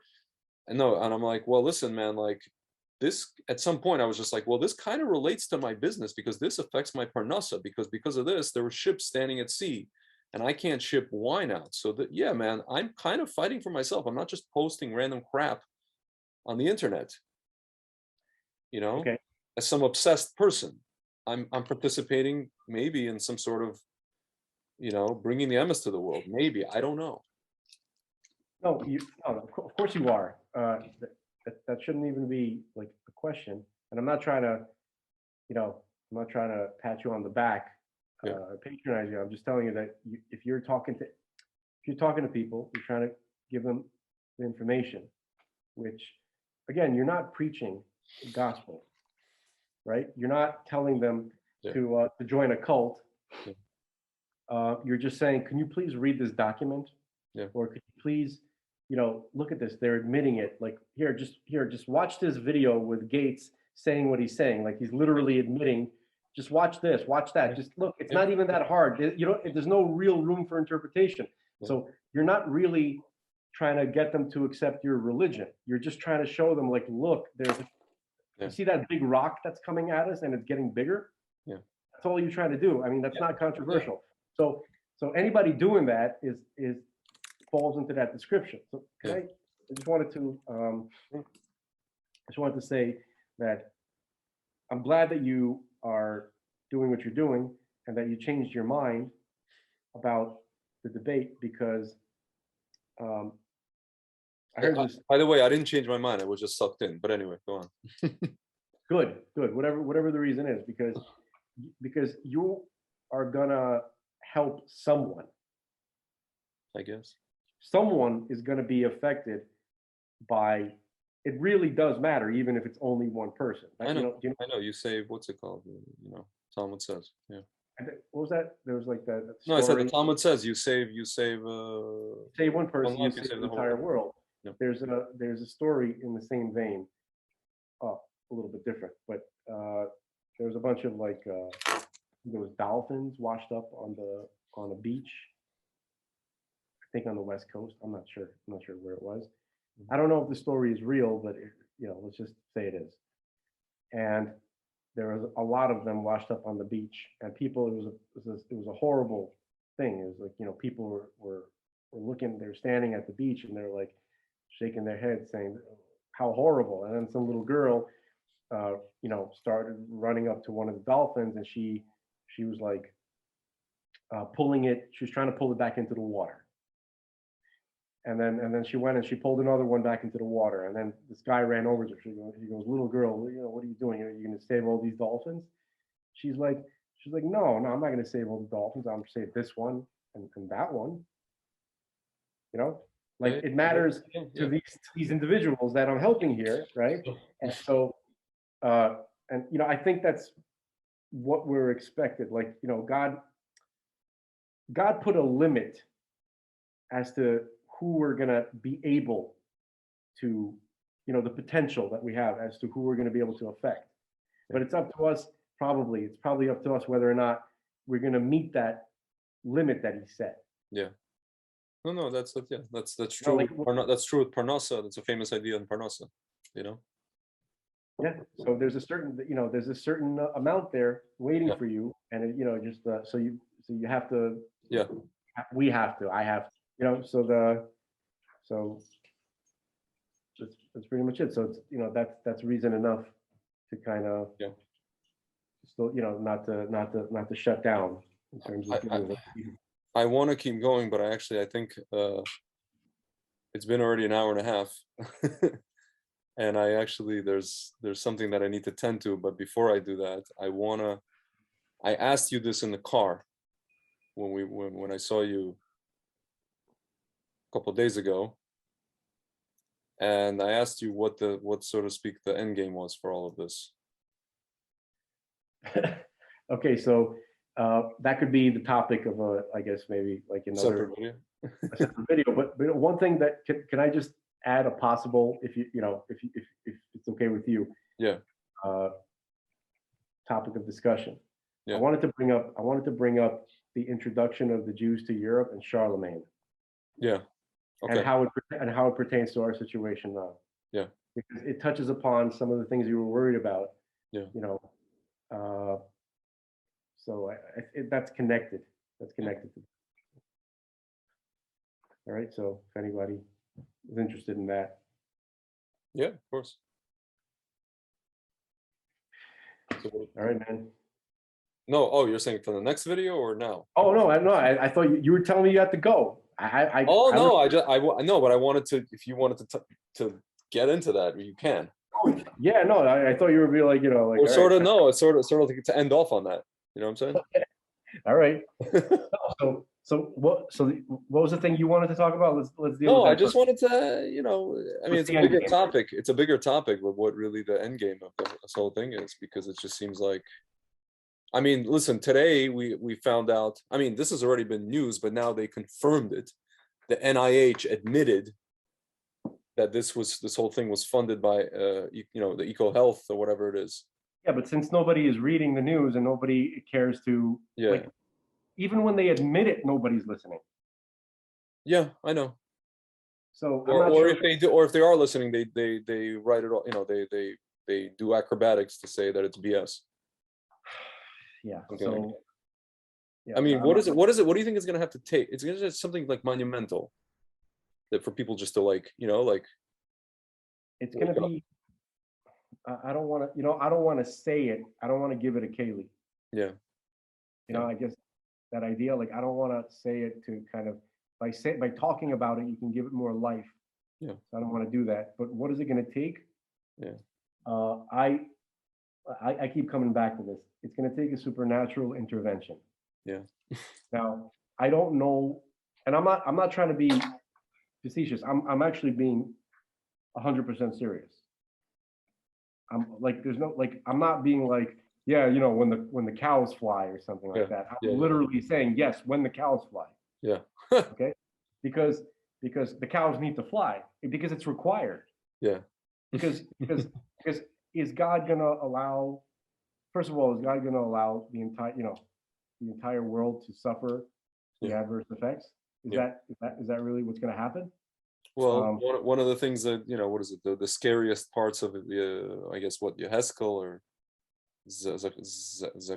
Zachariah talk about, you know, 2/3 of the world and all that kind of stuff. So, like, Chas v'shalom, like. Well, okay, so the reason why I'm not really concerned about that scenario, Mhm. is because, to me, like we had a modern prophet. Mhm. I can, I'm not telling anybody else, but to me, he's a modern prophet. I believe anybody who studies the words in depth and sees the outcome will also come to the same conclusion. But that's the choice of the person. Mhm. The Voucher Rebbe, to me, is at least a modern prophet, no question. And so he's made some statements about this. Yeah. Okay, and while you have some rabbis yelling and screaming, 2/3 of the earth has to die, this and that, Yeah. and this and that, the Rebbe's like, no war whatsoever. Yeah. Yeah, Right? no, he said, what was it? He said that Gog and Magog already happened. He's not the only one, by the way. I know. Even Yeah. Rabbi Kessin, Yeah. is kind of in that vein, right? Yeah. So, but what's funnier is that just Rabbi Kessin, when he was talking about Tehiyas Mason, right? Mhm. Tehiyas Mason. So what has to happen? What's the process? Okay, so he's like, okay, so everybody, so what's going to happen? What about the people who are alive at the time when the dead start to resurrect, Yeah. right? So what do they have to?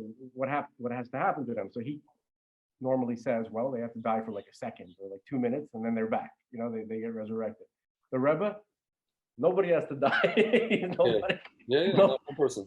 Not only You know- that, he says that everybody's going to merit the Geulah and the Mashiach, right? No Yeah. one's getting left behind. even the time. people who don't keep Shabbos and all this kind of stuff.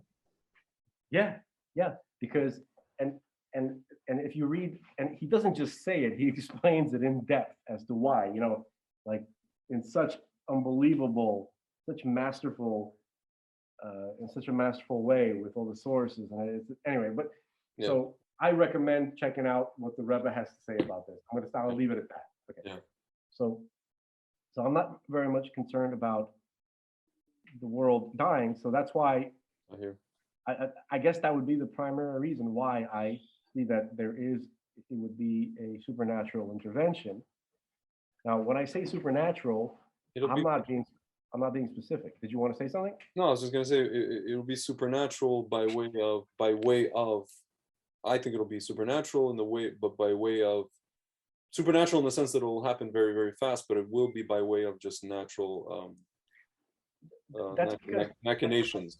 You know what I that's mean? because there's no such thing as supernatural. I know. Supernatural is what we're not used to. Yeah. But it's going to seem supernatural. That's Yeah, what I'm saying. for sure. I'm talking about the Stay Puft Marshmallow Man walking down Fifth Avenue. I'm talking about Gozer the Gozerian, showing up on the top of the building. I don't know what I'm talking about, but it's something like that. You understand what I'm saying? Yeah. I'm talking about Vince Clortho, Keymaster Gozer.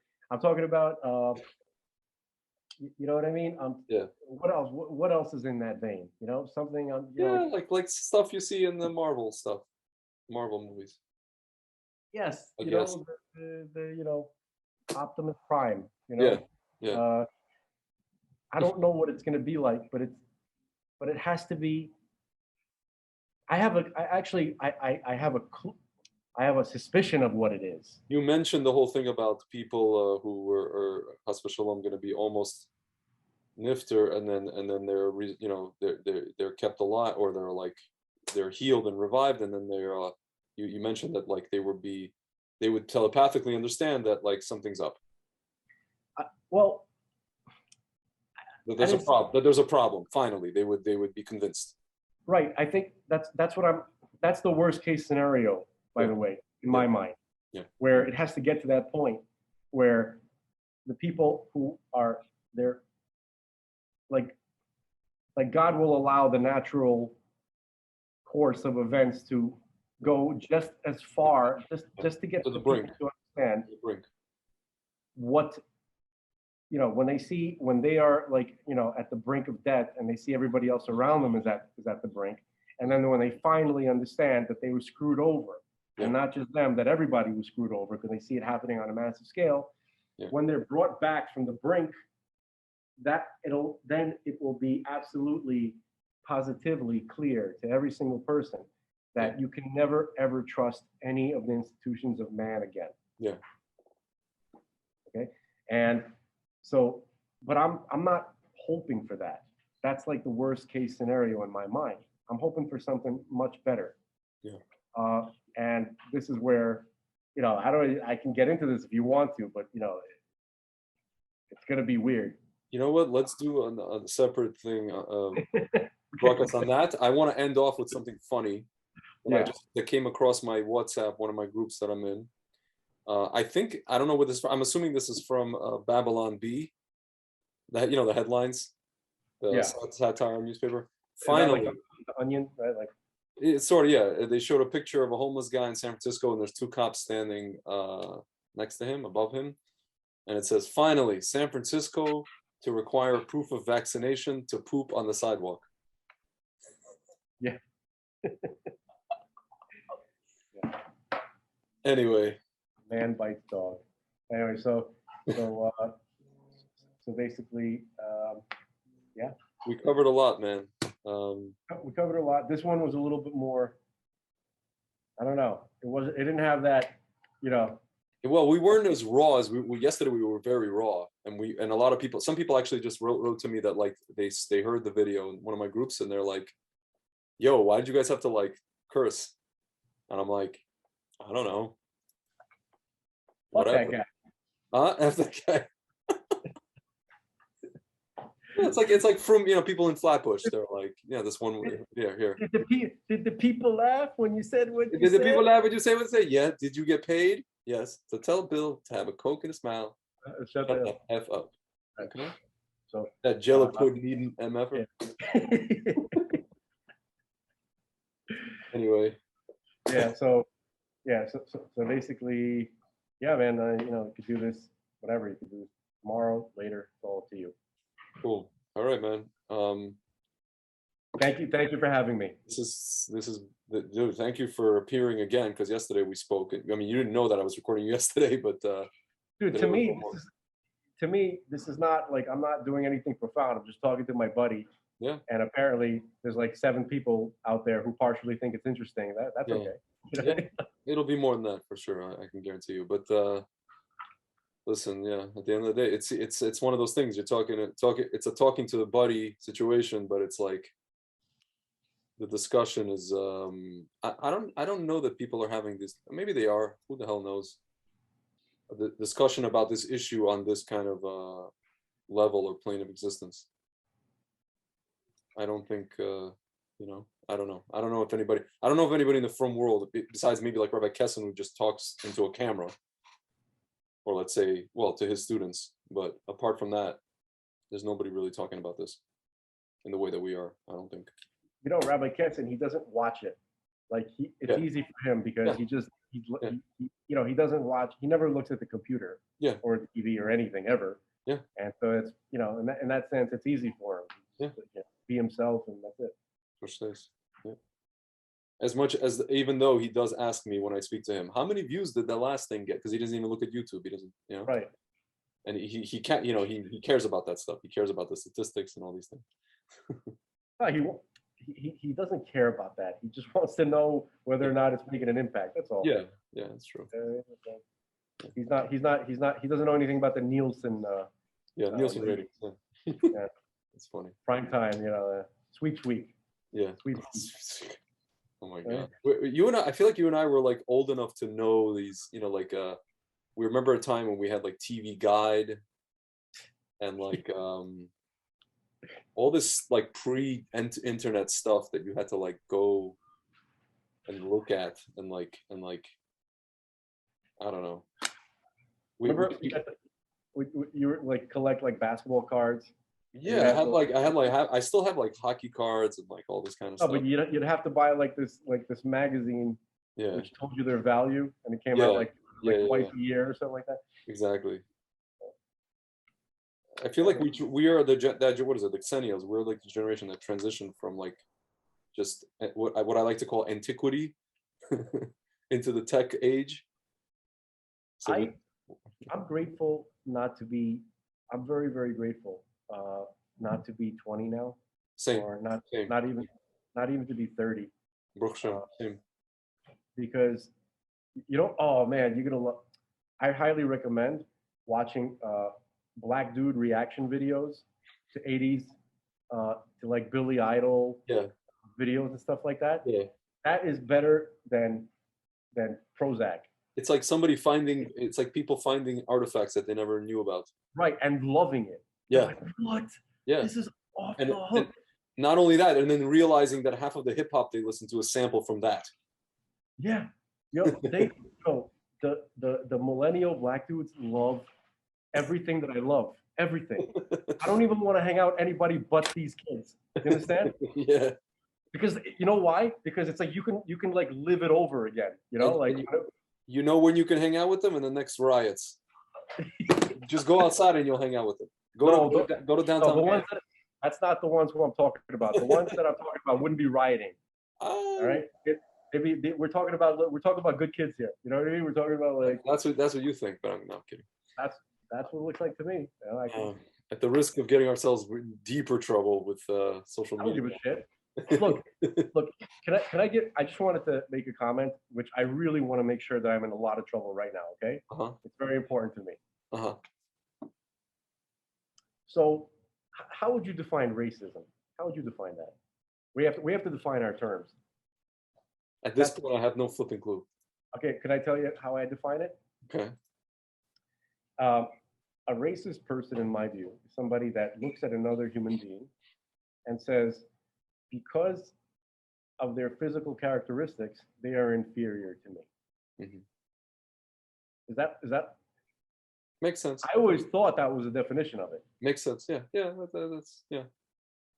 Right? Because like somebody looks at me and says, "Whoa, what the hell? Why is your nose 7 feet long?" Right? By the way, ladies and gentlemen, that's why Frank is not on camera. Because you guys might be eating,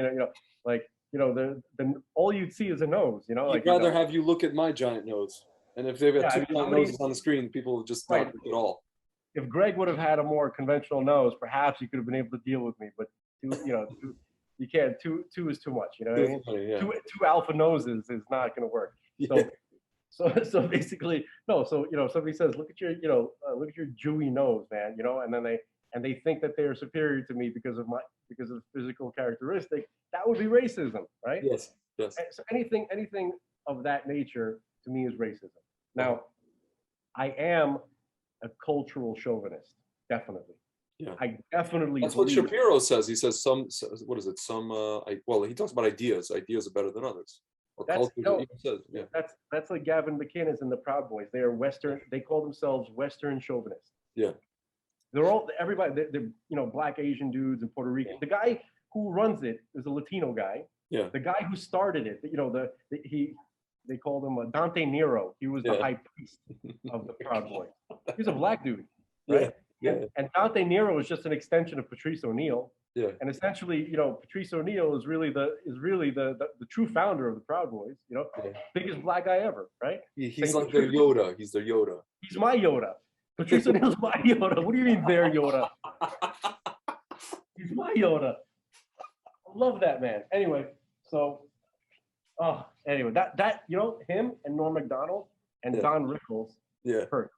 Those are I don't give a shit about celebrities, but those ones hurt. Yeah, I know. Like honestly, you could ask my wife. Like, I mean, they're passing, they're nifter. Yes. Their loss was very, very.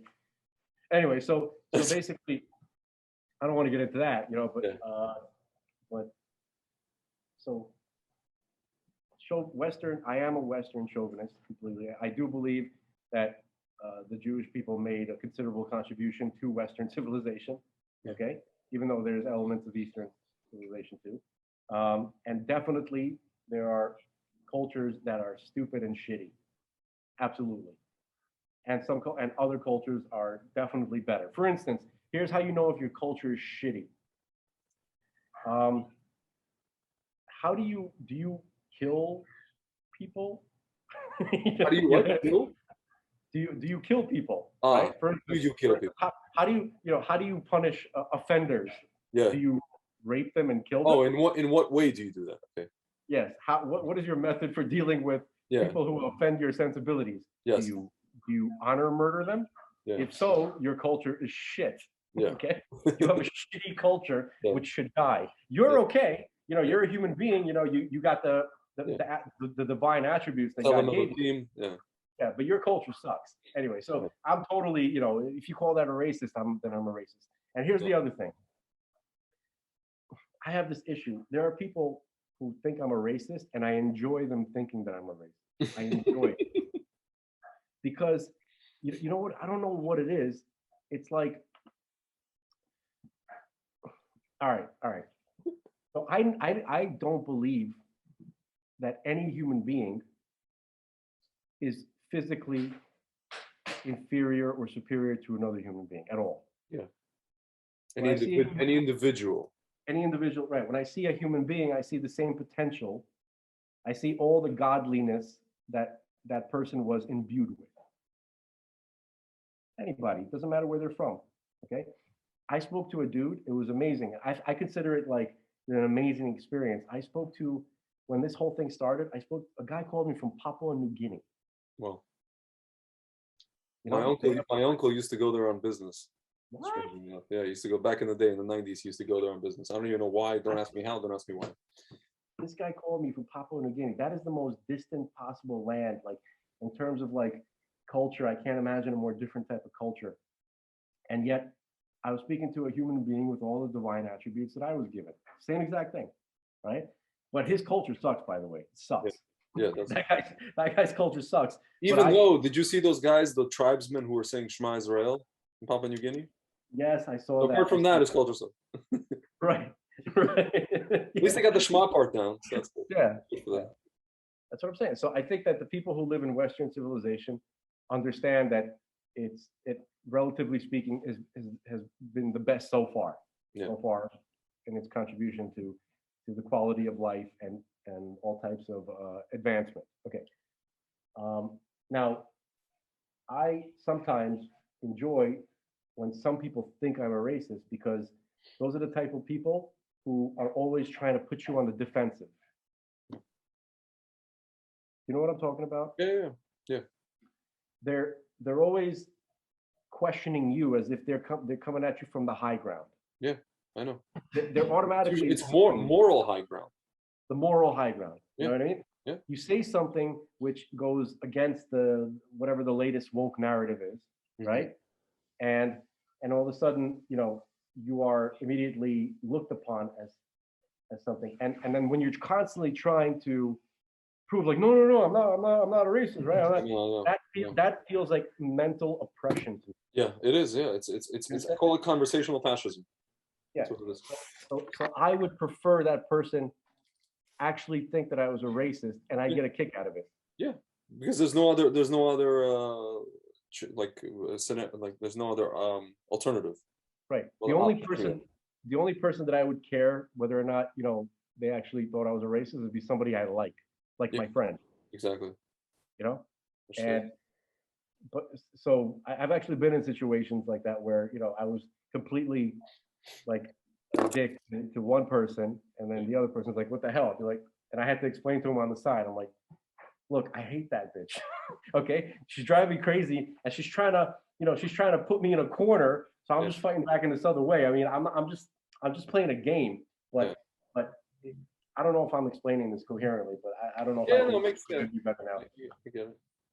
You know? So so I'm not a racist, but I don't care if people think that I am. I really don't. Man, at the end of the day, you know, what is it? The older we get, the less we give a damn what anybody thinks. I really, I mean, no, I care. I still care. I care. There's certain people that like, Certain people. you know what you know how I feel? There's a scene in one of the Die Hard movies. Which one am I talking about? There was a Die Hard with a Vengeance. There it is. You're talking about where he has to stand in Harlem. He has to say, he has to say, right, with the I hate N-words, right, exactly. And then, so, you know, like, for instance, you see, like, you know, those big, you know, those thugs, right, those guys who are they're just looking for a fight. Mhm. So those kind of guys, like, you know, hypothetically speaking, if I wasn't concerned about, like, you know, getting shot, Mhm. I wouldn't give a damn what they think. Yeah. But then that sweet old lady walking by, Yeah. and he's like, oh, oh man, you know, like she's looking at him horrified. Yeah, And yeah, he's like, oh man, please let me explain. This is not me. You know, like Yeah. that's what I'm like, I guess. Like, yeah. I hear that. I hear I that. don't, you know, it's like, you know, I still care what some people think. Yeah, I hear that. It's all And- about if they can shoot us or not. That's really what it comes down to. Right. Or What's it the depends on, context? Are you gonna get shot or are you not gonna get shot? it depends on what mood I'm in. Yeah, Sometimes I'm like, all right, let's have a shootout. I can do that now. I live in Florida. I'm armed. I'm an American. Let's do this. or as Denzel Washington said in Trading Day, you want to go home or you want to go to jail? Right. Some days I'm like, I'm not sure, you know? Some days I'm not sure. But yeah, so can I tell you, I don't know if I ever told you the story when I was so much Uber a couple of years back, like 5 years ago. Right? You were driving Uber or you were driving? No, I was driving Uber. Like I was living in Aventura, Yeah. and I was driving Uber. Right. And so I normally just sit and listen. By the way, Uber, it sucked, but I had like a kind of like a learning renaissance because of Uber. Yeah, because you're just learning. You're learning in your car. Yeah, just listening to, like, you know, the entire Derek Hashem lecture from Rabbi Kessler. Wait, people are in the back or sitting listening with you? No. It's there's a lot of waiting around when you do Uber. And you would just turn that off when they get down the car. Yeah, you drop somebody off, you know, you have a 45-minute drive back. Yeah, so but I would also listen to like right-wing radio too, you know, like Hannity and Mark Levin, mostly Mark Levin, you know, and the Maharashi, Yeah. you know, talent on loan from God, he gave it back. So basically, and but when people get in the car, I normally turn it off because I don't want to have a conversation. Mhm. You know, there's gonna be some lady who's gonna get in the car and What is this? yeah. So I was spaced out. It was kind of like a long shift, and I was tired, and I pulled up and I was listening to, I'm not sure, I think it was Hannity, and I don't even like Hannity that much, but it was just on in the background. Mm-hmm. And the passenger got in the car, and it was a ultra blonde, like college girl. I thought you were gonna say she had blue hair, but yeah. No. This is a college girl. Okay. And then when she got in the car, and I was like kind of like spaced out and tired, and then I was like, oh shit! I realized that the radio was on, and this is the worst of the worst type of person that you don't want to get into a conversation with, the college girl. Mm-hmm. So I turned it off, but it was too late. It's like talking to a non-player character, NPC. Yeah, it was like that. Yeah, it was too late. And I was like, oh, maybe she didn't hear it. I don't want to talk about this with this girl. It's not going to work. And because I have a great intuition about who's going to talk to me about what. Mm-hmm. You told me about this with the phone calls. I did the phone calls for your brother. Oh, yeah. No, that's something else. That's something else. But yes, similar. So I was driving, and I could see her getting huffy. You know, I could see by her body language. She was like doing this. She was like looking to the side. She was like making that fed up face, and she's like talking to herself, saying, "No, I'm gonna say something to him." You know what I mean? Like she was deciding whether or not she wanted to have a confrontation. She was like working up the courage to give me a piece of her mind. Yeah. A piece of her empty skull. A piece of her unfortunate, a waste of her parents' money. You know. Yeah. I don't mean her brain. I mean the education. Yeah. Supposed education that she was receiving. So basically, she's like, I don't recall how it was just kind of like a chaotic mess. She wasn't very coherent. It's like she couldn't get it out. She was so angry and so not used to. So what did she say? Expressing herself normally in an adult way. Yeah. It was pure emotional. Because she lives in a what is it, echo chamber, or in a bubble rather. Not Yeah. Oh, dude. You know, I just realized something. I have to end off with this. The emotional connection between the people that we communicate with is absolutely key. Yeah. Because that's what the other side uses. Of course. They don't use data; they use pure emotions, and that's probably one of the main reasons why they can affect as many people as they do. So that's what we have to do. But so here's my thing. What about the people that took this stuff, and some of them are when you take away COVID and the vax, normally they are, they're not the emotional, they're all about, I know people who are all about data and all about logic and all about, they watch Ben Shapiro, they watch Jordan Peterson, they watch, and when it comes to this. No, you got to be like, look, especially when it comes, really everybody, but especially females, in my view. It's the whiniest wheel gets the attention. Yeah. The squeakiest wheel gets the grease. You ever heard that? Yeah. So the more you are like trying to communicate, it's like, look, I'm just trying to help you. I'm just trying to save you. You know what I mean? Like, we're not used to doing that shit. We're just like, look, here's the data, be an adult, take it and do the right thing. We can't, it's not in our nature to try. By the way, they've told me the same thing. I'm telling you to take this because I care about you. Like, I've had friends that are like, I think, I care about you. You should take the, what's it called? I'm like, what's funny? I care about you, so you shouldn't. Right. Like you'd be like, I care about you, but I care about you, but I care about you. Like, you gotta be like, look, we seem to be at an impasse, but let's care about each other.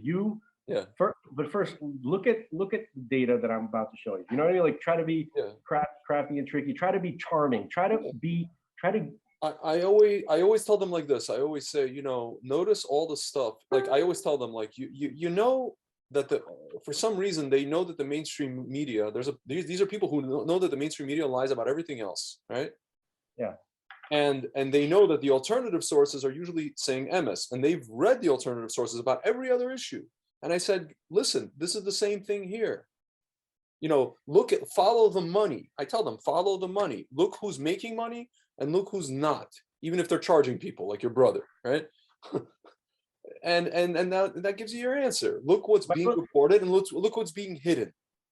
My brother, by the way, in terms of that term, charging people, he has to live. I mean, he still has, like, they're still going to turn the power off in his house if he doesn't pay it. Like he still has to, pay for his children's yeshiva tuition. He still, just because he's doing what he's doing, that doesn't, nobody's giving him free anything. Yeah, for sure. And it shouldn't be controversial that he's trying to earn a living. And it's, of course. So it doesn't matter. I mean. Yeah. But But that's the most amazing thing to me, that the people that I know personally who know that the media and big tech and all the other people do what they do with every issue under the sun. For some reason, with this issue, they are like captivated. It doesn't make any sense to me. Because they are sensing that they have to look at something which nobody wants to look at. Yeah. Which is they're being attacked. I noticed that. Look, it's you're the one who keeps bringing up these examples of how, well, even with your own family, the unfortunate thing that happened with your grandfather, right? Yeah. And your grandfather's first wife, right? Yeah. When he came to warn him, and Yeah. So people don't want to acknowledge that. Now, if the Nazis were around today, which they are, right? Yeah. They would want to figure out, they're like, look, how do we attack the world without them even realizing that it's attacked? Because people are gonna help us to not acknowledge it. The people are gonna help us, rat out their neighbors, just like they're doing now. No, then they're gonna be offended when people bring up that, That's true. What I was trying to emphasize that people don't want to admit that something bad is happening, because that means they don't know what to do, or they're going to have to figure out what to do. They have to fight. They're going to have a confrontation. Yeah. And it's human nature to try to avoid that at all costs. Yeah. Okay. And so the Nazis this time are like, look at human nature. They want to pretend like this isn't happening. How can we do this in a way where we can just keep that illusion going? Because the Nazis in the 40s and the 30s, they're like, the bombs are very loud. Yeah. And the bombs are loud, the boycotts are loud, and people are going to notice that buildings are missing. The government, well, not only even before them, all the propaganda is very, different. It's in your face. But that was the lead up. I'm talking about the actual execution of the killing. Yeah. They were using armies and bombs, right? So people are literally forced to Right. acknowledge what's happening, and then they have to do something. But even this with one- but even when there were the camps, people in America, like Jews in America, couldn't even believe that this was Right. happening. right, They were like, you're saying stus, you know, Correct. the Jews in Correct, America. They're because- like, what are you talking about? Camps, schmamps? What? right, but you see, the Nazis, if they could have, they would have tried to do that for everything that they're doing. They would have tried. Understand what I'm saying? It wasn't about, like, they weren't like Vikings who were, who enjoyed Yeah. they were you were talking about the banality of evil. They were just trying to figure out the most efficient way Yeah. to accomplish what they're trying to do. That looks Right. like as if they're doing a regular guy doing a regular job. Nothing to see here. Yeah, and now they finally have the tools to do that, and they're doing it. Yeah. So no one so it's insidious, and it's much harder to get people to acknowledge Yeah. what's actually happening, because they're leaving room for them Yeah. to deny it. There's no bombs going off. Yeah. The buildings are still standing. Domino's is still delivering. Yeah. Netflix is still on. Of course. But people are dying. Yeah. But you can ignore it because you can watch Netflix. Like, and it's that not enough, description- and only, what is it? And only 16,000 supposedly only died. So okay, only 16. it's a small price to pay for saving supposedly billions. Yeah. That's So what they so think. so that's the probably the most dangerous characteristic of this particular attack on humanity, which is that they create it in such a way that it allows, they isolate people. There's no bombs going off. Godzilla's not walking down the street. They don't have to. They feel calm, and like they don't have to do anything. Yeah. And then now the Nazis have the tools to do it the way they wanted it to, and they're doing it. That's what's happening. That's why it's so hard to fight this. Okay. Yeah. So the only way, and part of their weapon is emotions. Like everything we're describing is an emotional state. Yeah. Right. Yeah. So if we're gonna fight them, we have to do what we don't like to do, and begin to get emotional. Yeah. I hate it, but you have to get emotional, right? So you gotta express those emotions, whatever, I don't know how many I have left, but Yeah. whatever they are, I gotta use them. And people as respond. our parents like to say in Russian, все нервы у меня вырвали. Yeah. So exactly, that's what it You feels ripped like. out all my nerves. You gotta ask God for a replenishment of emotions. Yeah. So just to round off the story, the girl in the car, Mhm. when she was working up the courage, or in her mind, to have a conversation with the evil guy who's listening to. Yeah. So I don't recall how she started the conversation, and I was like, man, please calm down. And she's like, you're a Nazi. She finally got it out, right? And I'm like, ma'am, I'm not a Nazi. I'm a Jewish man. My family was attacked and murdered by the Nazis. It's not nice for you to say that. She goes, you're a fucking Nazi. And that's when I was introduced to the fact that something, like, I was asleep until that moment, Mhm. girl, because I heard about what's going on campuses, You but just I never hadn't, experienced it firsthand. not to that extreme, not to that level. When Yeah. I see how emotionally disturbed these children are. Yeah. And I was really, I was like, Can I tell you something? This did not begin now. I met, I'm surprised that you didn't come across those people from our club days, because I was around those people from the years 1999 until 2009. I was around them, and they were exactly the same. The only difference is that those people at that time were not the mainstream of society. They were not even the mainstream of, like, let's say the Democratic Party or the mainstream left. They were just fringe. And they were just as unhinged then as they are today, as the generation that this girl that you're describing. So it's the zombie apocalypse. Like that's Yeah. that that's when I encountered that girl and I saw that insane, like, completely, what's the word, man? Completely unhinged. Yeah. unhinged. I mean, it was really scary. It was like you know, it was like a real zombie. I'm like, holy, this person is gone. Like, Yeah. How do you fix this? It's a spiritual issue. It's not, at that point, it's not, like you said, it could be she's also, you mentioned ministering angels. It could be she's Yeah, also, that's why I have to resort to, to something like that, because yeah. first of all, again, you ask the rabbis, you ask them about what is the hierarchy, what's actually going on, what is responsible for what we're seeing here as the final product, where does this all begin, what's the origin, and you're going to be, you're going to be dealing with the ministering angels, so that's not, so it shouldn't be controversial, but it's crazy though, it still is. I mean, it's crazy. Yeah. So. 1 second. I'm just writing to somebody on just to make sure. Okay. Anyway, man, this has been incredible. Yeah, you chose a dark topic, so there's no way to there's no way to make this more entertaining. Dark topic. I mean, how many? Which one? We have a few dark. Oh, you mean we're trying to figure out like what is going on with people and why are they not? Yeah. No, but that's why are they killing themselves? Why? No, because that's what I see in front of me. It's not even a question of dark topic. It's just like that's what I can't. It's something that I haven't been able to ignore because I have like people around me who are just like it's funny. Sometimes I just I resort to calling them wackadoodle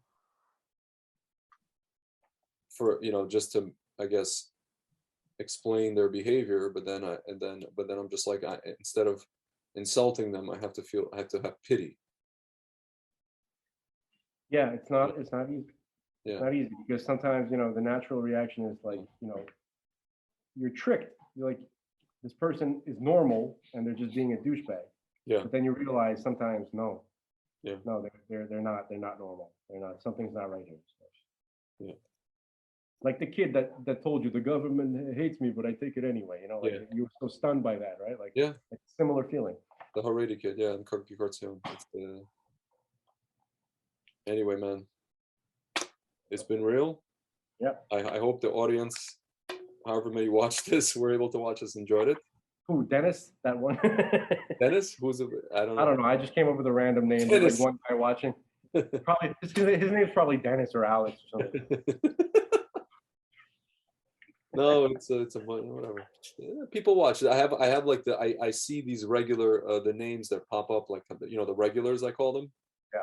In the bar, so to speak, and these are the names that slip through the cracks of the shadow ban by Facebook. That's what I call it. Dude, we gotta get into some like really fun subjects, stuff that really embarrassed my brother. You know what I mean? Like if anybody listens to it, you're like, oh my God, what did he say? I mean, I think next time if you want, we can. I don't mean to embarrass my brother. Meaning, like, if he knew I was talking about these topics, he'd be like, "What the hell?" We should talk about. We should talk about. We should talk about all of the things that Patrice O'Neill, Zichron Levrach, said when he was alive, and we should analyze them from a philosophical and even Torah perspective, and we try to reconcile those things. From Saint our. Patrice. Yes, yes. Saint Patrice. What would you say? Saint Patrice? Oh. Yeah. Saint P. Saint Patrice Tzaddik. Yeah. Yeah. So basically, yeah. So no, but I also want to talk about like really goofy shit like aliens and. Oh no! So next time we can talk about all that stuff. Yeah, and the lost tribes. Yes. And all all the really, love that stuff. That's my thing. That's where we sure can talk about it because actually it's shayach. It's relevant. It is and it's actually connected to COVID. Actually, it's connected to COVID. It's also connected to what's happening now. It's also connected to the Christian support that my brother is getting. Yeah. And also not just the Christian support, the support of all the normal people around the world. There's normal people in every country, and they're also supporting him, and that plays into. And I'm very Yair Davidi-like in my views of of the law, the lost tribes subject. Yeah. So, and we also have to talk about David Katz, Rabbi David Katz, the GER movement, Oh, so that's the guy I was thinking of. yeah. Okay. Yeah. The guy that he lost a bunch of weight. That guy, he's in Svat. He lost like 100 pounds. Yeah, more. He's working out like crazy. No. This is what he said. By the way, he has a series on YouTube which is called The Torah of Shem. Mm-hmm. Massively, just absolutely off the hook. I cannot recommend it strongly enough. I'll check it out. Yeah, and so anyway, he's also a character, but he lost 100 pounds like this.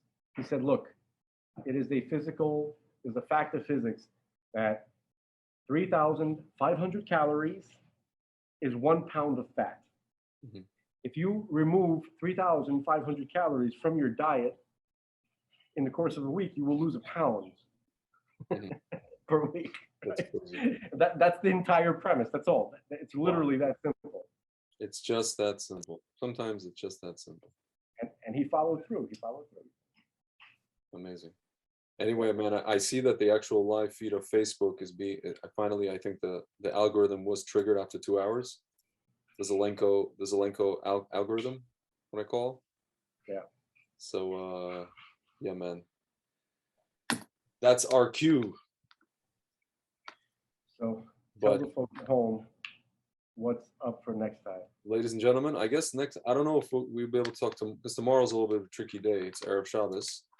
Maybe either on Sunday, B'ezrat Hashem, or Monday. We're gonna. By the way, I'm not kiboshing your show. You want to have another guest? That's also okay. We can. Are you saying simultaneously? No. I'm just saying if you need to have another guest, like. Yeah. I mean, once in a while I have other guests. Not gonna hurt my feelings. Not for too long. No. No, but this is a good. Listen, there's things to talk about, and it's like could be part 1, part 2. So it's a good thing to, while the iron's hot, you want to sit down and talk about these things. Yeah. And try to get maybe Reuben Wolf. I would recommend that. If you can get him. Well, he already told me that he might, that he was open to it. So, all right, let's talk about that. Yeah. All right. That would be, by the way, that's one hell of a, going through that list.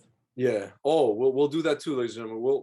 We'll go through a list of apparently Trump did whenever he did anything major, any kind of major action, presidential action. or maneuver. He did them on Lubavitch holidays. And this happened not once, not twice, not even 3 times, like 15 times. Something like that. Yeah. And we're going to go through them, and we're going to connect them to the actual event, with the meaning of the holiday. And it's very, very, it's amazing. It's like very, very interesting. And it makes you wonder who was advising Donald Trump. Did he have a Lubavitcher advisor telling him that, about auspicious days?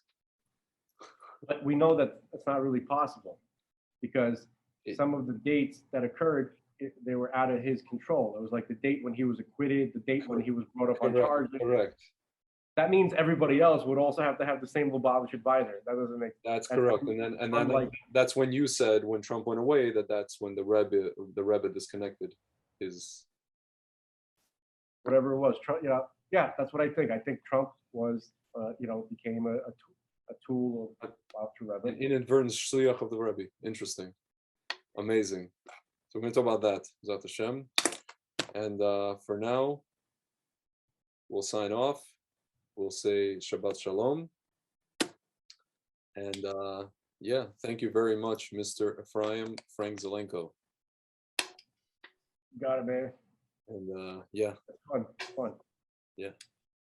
All right, my friend. We'll talk soon. And have a good Shabbos, bro. All right, man. Shabbat Shalom.